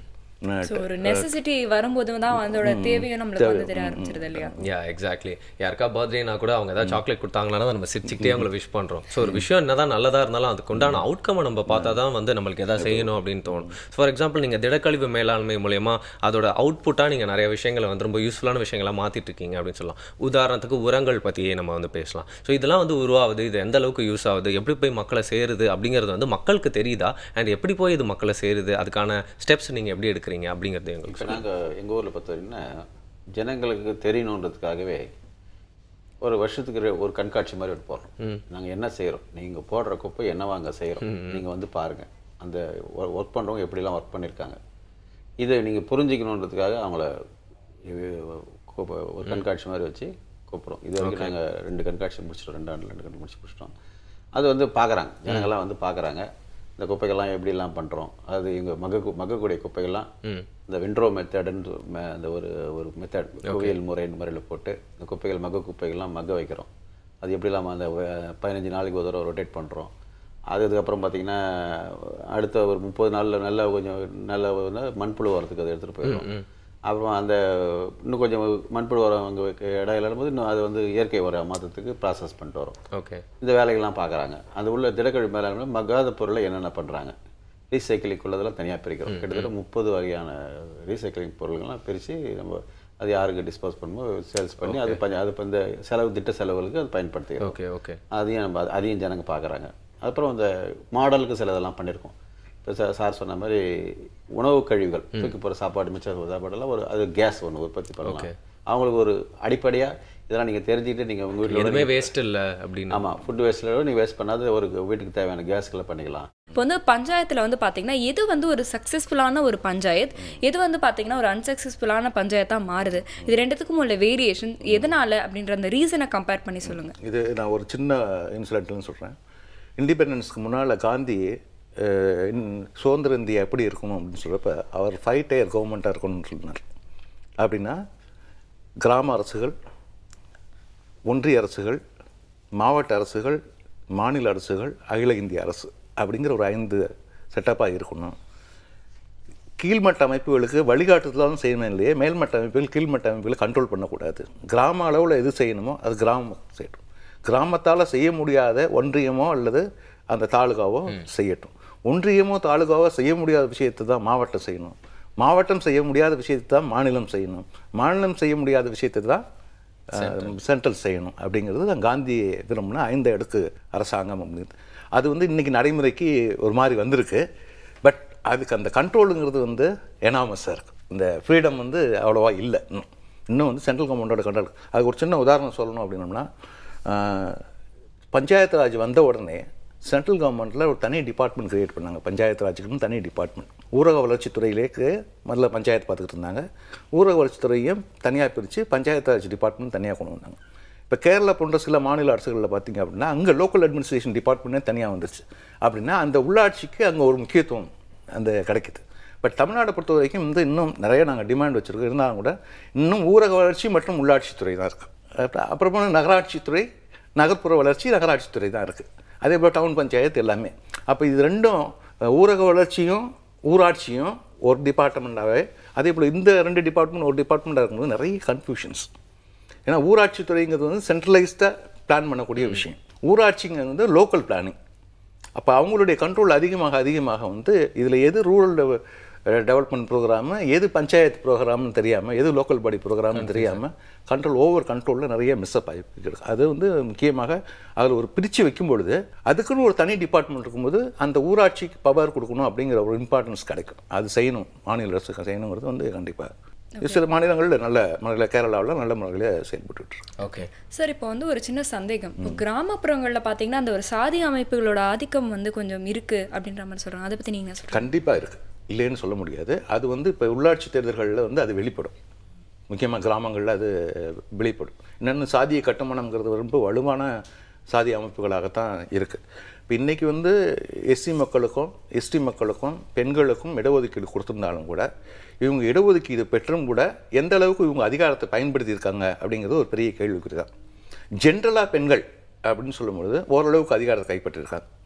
நிறைய கேஸ் ஸ்டடீஸ் இருக்குது. நிறைய சக்ஸஸ்ஃபுல் விமன்லாம் பஞ்சாயத்து இருக்குது. அதே போல் கடலூர் பக்கத்தில் ஒரு பஞ்சாயத்து இருக்குது. அதில் வந்து ஆல் மெம்பர்ஸ் ஆர் விமன், எல்லாமே விமன் தான். ஜென்ரல் கவர்மெண்ட்னு வந்தார். அந்த மாதிரி சக்ஸஸ்ஃபுல் இருக்குது. ஆனால் அதே நேரத்தில் தலித்ஸ், எஸ்சி மக்கள் அவங்க இன்னும் அதிகாரத்தை கையில் எடுக்க முடியாத நிலைமையில் இருக்கிறாங்க. அதுலேயும் குறிப்பாக தலித் பெண்கள் அதிகாரத்துக்கு வந்தாலும் அவங்களும் அந்த அதிகாரத்தை கையில் எடுக்க முடியாத அளவுக்கு இருந்திருக்காங்க. இதில் முக்கியமாக என்ன மாதிரியான பிரச்சனைகள் இருக்குது அப்படின்னு கேட்டிங்கன்னா, அந்த பஞ்சாயத்து இருக்கக்கூடிய கிளர்க் இருக்கார். He is appointed by the panchayat president. Okay, any time he can be removed by the panchayat president. ஆனால் அந்த கிளர்க்கு அவரை கண்ட்ரோல் பண்ணுறார். ஏன்னா இவர் எஸ்சியாக இருப்பார், அவர் வந்து காஸ்ட்டு எண்டுவார்பர், அந்த மாதிரியான கிளச்சர்ஸ் இருக்குது. அதே போல் வைஸ் பிரசிடெண்ட், அவங்களுடைய கண்ட்ரோல். அவங்க பல பஞ்சாயத்துகளில் நானே போய் பஞ்சாயத்து பண்ணியிருக்கேன். செக் புக்கு பாஸ்புக்கு எல்லாமே வந்து பஞ்சாயத்து கிளர்க்கிட்ட இருக்கும், இல்லைன்னா வைஸ் பிரசிடெண்ட் இருக்கும், பிரசிடெண்ட் இருக்காது. அப்புறம் அதுக்கப்புறம் சண்டை போட்டு பிடிச்சி இவெல்லாம் வாங்கி கொடுத்துருக்குறோம். அந்த மாதிரிலாம் அது நடந்திருக்கு, அந்த மாதிரி சம்பவங்கள் இருக்குது. பட் அந்த விஷயத்தில் வந்து ரிசர்வேஷன் அப்படிங்கிற விஷயத்தில் விமனுடைய ரிசர்வேஷன் கொஞ்சம் ஓரளவுக்கு நல்ல இம்ப்ரூவ்மெண்ட் இருக்குது. பட் தலித் விமன் உடைய பார்ட்டிசிபேஷன் பவர் அசூம் பண்ணுறதுல வந்து கொஞ்சம் தேக்கம் தான் இருந்துகிட்டு. ஓகே, அதனால் சாதிய பஞ்சாயத்துகள் அதிகமாக இருக்குது. அதுதான் சொல்கிறது ட்ரெடிஷ்னல் பஞ்சாயத்துன்னு சொல்கிறது. அந்த ட்ரெடிஷ்னல் பஞ்சாயத்து, அதுவும் குறிப்பாக மீனவ பகுதிகளில் மீனவ பஞ்சாயத்துகளோட கட்டுப்பாடு நிறையா இருக்குது. சட்ட பஞ்சாயத்துக்கு மேலே மீனவ பஞ்சாயத்துகளோட கட்டுப்பாடுகள் அதிகமாக இருக்குது. பொதுவாக வந்து ஒரு நாட்டோட வளர்ச்சி பார்த்தீங்கன்னா வந்து கிராமங்களோட வளர்ச்சி தான் அப்படின்னு வந்து சொல்லுவாங்க இல்லையா. Rural development is always a Nations development அப்படின்ற மாதிரி இன்னைக்கு வந்து ஒரு ரூரல் டெவலப்மெண்ட்னா வந்து என்னென்ன விஷயங்கள்லாம் வந்து இருக்கணும். பஞ்சாயத்து ராஜ் அப்படிங்கிறது வந்து நம்ம ஒரு 5 மார்க் கேள்வியோடு முடிஞ்சு போயிடாம அதையும் தாண்டி நிறைய விஷயங்கள் வந்து நாமளும் வந்து தெரிஞ்சுக்கணும். நான் வந்து சிட்டியில் இருக்கேன்பா, நான் என்னத்துக்கு எல்லாம் தெரிஞ்சுக்கணும் அப்படின்னு நினைக்கிறீங்கன்னா வந்து அந்த ஒரு தாட்டே வந்து தப்பு அப்படிங்கிறது இன்னைக்கு நிறைய பேருக்கு புரிஞ்சுருக்காங்க. ஸோ எனக்கு சம்மந்தம் இல்லாத விஷயம், இந்த டேரெக்டாக அஃபெக்ட் பண்ணல அப்படின்னு நினைக்கிற விஷயம்லாம் வந்து நான் கண்டுக்க வேணாம் அப்படின்னு நினச்சா தப்பான ஆட்டிடியூட் அப்படிங்கிறது நீங்கள் சொல்கிறீங்க. அதை நான் வந்து ஆமோதிக்கிறேன். அது மட்டும் இல்லாமல் பார்த்தீங்கன்னா வந்து என்னோட கடமை இல்லை உங்களோட கடமைன்னு சொல்லிட்டு எல்லாருக்குமே ஒரு கடமை இருக்குது. அதை நம்ம ரொம்ப பெருமையான கடமை செஞ்சுட்டேன் அப்படின்னு சொல்லிட முடியாது. ஏன்னா கடமைன்றது நம்ம எல்லாம் செஞ்சு தான் ஆகணும். பட் அதையும் தாண்டி ஆர்வத்தோட ஃப்ரம் த ஹார்ட் செய்யறதா மாதிரி சொல்லுவாங்க. அதாவது வந்து முழு ஈடுபாடோட முன்னேற்றத்துக்காக வந்து தங்களையே வந்து அர்ப்பணிச்சு செய்கிற மாதிரி அப்படின்னு சொல்லுவாங்க. ஸோ அதனால தான் வந்து உங்களை 2 பேரையும் நாங்கள் இன்றைக்கி கூப்பிட்டுருந்தோம். ஸோ தங்களையே அர்ப்பணிச்சு வந்து இதை ஈடுபாடோட செஞ்சு அது மட்டும் இல்லாமல் அதை எடுத்து சொல்லி நிறைய பேருக்கு புரிய வைக்கணும் அப்படிங்கிறதுக்காக உங்களோட டைம் ஒதுக்கிறதுக்காக தேங்க்யூ ஸோ மச் சார். ரொம்ப நன்றி சார். நான் வந்து யூஸ்ஃபுல்லான ஒரு சூப்பர் வெப்சைட் தேடி பிடிச்சி எடுத்துருக்கேன். அதனால நான் இவ்வளோ பேச தான் செய்வேன். ஓகே, என்ன வெப்சைட் அது முதல்ல சொல்லுங்க. ஐயா, இது பேர் வந்து defindia.org, DEFINDIA.org அப்படிங்கிறது தான் டிஜிட்டல் பஞ்சாயத்துங்க. இது ரொம்ப சிம்பிளாக சொல்லப்போனால் இப்போ பஞ்சாயத்து அப்படிங்கிற அமைப்பு வந்து அவர் ஏற்கனவே சொன்ன மாதிரி பார்த்தீங்கன்னா அடுத்தடுத்து இப்போ நம்ம டைம் மாற என்னென்ன பிரச்சனைகள்லாம் வந்துட்டே இருக்குது நம்ம கெஸ்ட் சொன்னாங்களோ அதுக்குண்டான தீர்வுலாம் வந்து அப்படியே தான் அவங்க கண்டுபிடிச்சிட்டே வராங்களே. அதே மாதிரி ஒரு பஞ்சாயத்து அப்படிங்கிற நல்ல விஷயத்தை வந்து நம்ம கண்டுபிடிச்சிட்டு அப்படியே வச்சுக்கூடாது. ஒரு டிஜிட்டல் பிளாட்ஃபார்மில் கொண்டு வந்தால் தான் ஒரு நெட்வொர்க் மாதிரி செயல்படும். பொதுவாக பஞ்சாயத்தை பார்த்தீங்கன்னா ஒரு குட்டி நெட்வொர்க் தான். பட் எல்லாருமே ஃபேஸ் டு ஃபேஸ் பார்த்துப்பாங்க, பேசிப்பாங்க. பட் இந்த மாதிரி டிஜிட்டல் பஞ்சாயத்து அப்படிங்கிறது வந்து பார்த்தீங்கன்னா ஆல் ஓவர் இந்தியாவில் எல்லா பஞ்சாயத்து கூடயும் நம்ம ஒரு நெட்வொர்க் வந்து மெயின்டைன் பண்ணிக்கலாம் அப்படிங்கிற மாதிரி ஒரு சூப்பரான விஷயம். ஃபார் எக்ஸாம்பிள் இப்போ உங்கள் கிராமத்தில் வந்து டூரிசம்லாம் வரக்கூடிய ஒரு நல்ல பிளேஸ் இருக்குது அப்படின்னு நீங்கள் வச்சுக்கோங்களேன். அதை வந்து அதே மாதிரி இன்னொரு பஞ்சாயத்தில் வந்து அவங்க ஊரில் ஒரு நல்ல இடத்த மேம்படுத்தி அது ஒரு டூரிஸ்ட் பிளேஸாக மாற்றிருக்காங்க அப்படின்னா உங்கள் கிராமத்தை எப்படி அதே மாதிரி மாற்றுறது அப்படிங்கிறத இந்த டிஜிட்டல் பஞ்சாயத்து மூலியமாக அந்த கிராமத்து கூட நீங்கள் தொடர்பு கொண்டு அந்த வழிகள்லாம் நீங்கள் பெற்று ஸோ தட் உங்களுக்கு ரொம்ப யூஸ்ஃபுல்லாக இருக்கும் இந்த மாதிரி விஷயங்கள்லாம் ட்ரான்ஸ்ஃபார்ம் பண்ணுறதுக்காக. இது நான் ஒரு உதாரணமாக சொன்னேன். இது மட்டும் இல்லாமல் ஃபார் எக்ஸாம்பிள் சிமிலர் பிரச்சனை ஒரு கிராமத்தில் இருந்துச்சுன்னா அந்த கிராமத்தில் எப்படி அதை தீர்த்தாங்க, இல்லைனா வந்து ஏதோ ஒரு பெரிய தொழிற்சாலை வந்து அங்கே வந்து நிறையா வந்து பொல்யூஷன்லாம் பண்ணிட்டு இருக்காங்க, அது எப்படி ஒரு கிராமம் வந்து எதிர்த்து செயல்படுச்சு, அவங்களை எப்படி வெளில அனுப்புனாங்க அப்படிங்கிற மாதிரி அந்த கிராமத்து கூட கலந்து ஆலோசிச்சு அவங்க கூட வந்து ஒரு டச்லேயே இருப்பாங்க அப்படின்னு சொல்லலாம். ஸோ அதனால தான் இந்த டிஜிட்டல் பஞ்சாயத்து அப்படிங்கிறது வே ஆஃப் த ஃபியூச்சர் அப்படின்னு நான் நினைக்கிறேன். ஒரு எக்ஸலண்டான ஒரு வெப்சைட் தான் நீங்கள் வந்து கொடுத்துருக்கீங்க சொல்லலாம். நான் எடுக்கிற வெப்சைட்லாம் எப்பவுமே போதும் இருந்தாலும் அது ஒரு நல்ல வெப்சைட் தான். இதெல்லாம் நீங்கள் பாராட்டலாம், நீங்கள் வந்து என்ஜாய் பண்ணிக்கோங்க. எதுக்கு இதை சொல்ல வர அப்படின்னு பார்த்தீங்கன்னா நம்மளுடைய இந்தியன் அந்த கான்ஸ்டியூஷன் இருக்கு இல்லையா, இந்த இன்ஃப்ராஸ்ட்ரக்சரே பார்த்தீங்கன்னா வந்து ரொம்ப ஒரு தெளிவான ஒரு இன்ஃப்ராஸ்ட்ரக்சர் அப்படின்னு தான் வந்து சொல்லலாம். வந்து எப்படின்னா வந்து ஒரு பொருளை வந்து மேனுஃபேக்சர் பண்ணுறாங்க, ஒரு ஹை குவாலிட்டியான ஒரு ப்ராடக்ட், ஆனால் அதுலேயும் சில மேனுஃபேக்சரிங் டிஃபெக்ட் இருக்கத்தான் செய்யுதுல. அந்த மாதிரி சின்ன டிஃபெக்ட்ஸ் சின்ன விஷயங்கள் மட்டும்தான் நம்மளுடைய இந்த இன்ஃப்ராஸ்ட்ரக்சர்ல வந்து தப்பா வந்து இருக்கு. ஸோ அதை மட்டும் எங்க அப்படின்னு வந்து நம்ம கண்டுபிடிச்சு அதை நமக்கு கொஞ்சம் கரெக்டாக வந்து டிஃபெக்ட் எல்லாம் வந்து தமிழ் சினிமா லாங்குவேஜ் சொல்லலாம் சட்டத்தில் இருக்க ஓட்டையில வந்து நம்ம அழிச்சிட்டாலே போதும். நம்ம நாடு மாதிரியான ஒரு இன்ஃப்ராஸ்ட்ரக்சர் ஒரு கான்ஸ்டிடியூஷன் இருக்கிற இன்னொரு நாட்டை நீங்க பார்க்க முடியாது. ஹாப்பி கண்ட்ரி இல்லையா? ஹாப்பி கண்ட்ரி மட்டும் இல்லை, ஹாப்பி பீப்புளும் இருக்கணும். அதுக்காக தான் நம்ம ஷோ பண்ணியிருக்கோம் அப்படின்னு நினைக்கிறேன். ஸோ நம்மளோட ஷோ பார்த்து இன்னைக்கு அவங்களோட ஃபீட்பேக்ஸ்லாம் கொடுக்கறதுக்கு ரெடியாக இருப்பாங்க அப்படின்னு நினைக்கிறேன். feedback@pudiyugam.tv அப்படிங்கிற மெயில் அடிக்கும் உங்களோட ஃபீட்பேக்ஸ்லாம் அனுப்பலாம். இன்னைக்கு பஞ்சாயத்து ராஜ் அப்படிங்கிற விஷயத்தை பற்றி கூட பேசியிருக்கோம். ஸோ அதை சம்மந்தப்பட்டு உங்களுக்கு ஏதாவது விஷயங்கள் எங்க கூட ஷேர் பண்ணிக்கணும், இல்லை உங்கள் பஞ்சாயத்து உங்கள் கிராமத்தை பற்றி எங்க கூட ஷேர் பண்ணிக்கணும், ஏதாவது நல்ல விஷயங்கள் அப்படின்னு நினச்சிங்கன்னா நீங்கள் feedback@pudiyugam.tv அப்படிங்கிற மெயில் அடிக்க அனுப்பலாம் இல்லையா? அப்படி இல்லைன்னா இப்போ ஸ்க்ரீனில் ஃப்ளாஷ் ஆகிட்டு இருக்கிற அட்ரஸ்க்கு நீங்கள் தபால் மூலமாக அனுப்பலாம், இல்லை டோல் ஃப்ரீ நம்பருக்கு கால் பண்ணியும் சொல்லலாம். இவ்வளோ விஷயங்கள் பண்ணலாம். கூடவே சேர்த்து இன்னொரு விஷயமும் பண்ணலாம். நாளைக்கு நாங்கள் வர வரைக்கும் வெயிட் பண்ணுங்க. திருப்பி நாளைக்கு வந்து நாங்கள் சூப்பரான விஷயங்கள்லாம் உங்களுக்கு தொகுத்து வழங்குறோம். அதுக்கு இப்போ ப்ரிப்பேர் பண்ண எஸ்கேப் ஆக போகிறோம். புதியுகம் FM ஸ்டேஷனில் இது இனியவை இன்று வித் சௌமியா and Varun.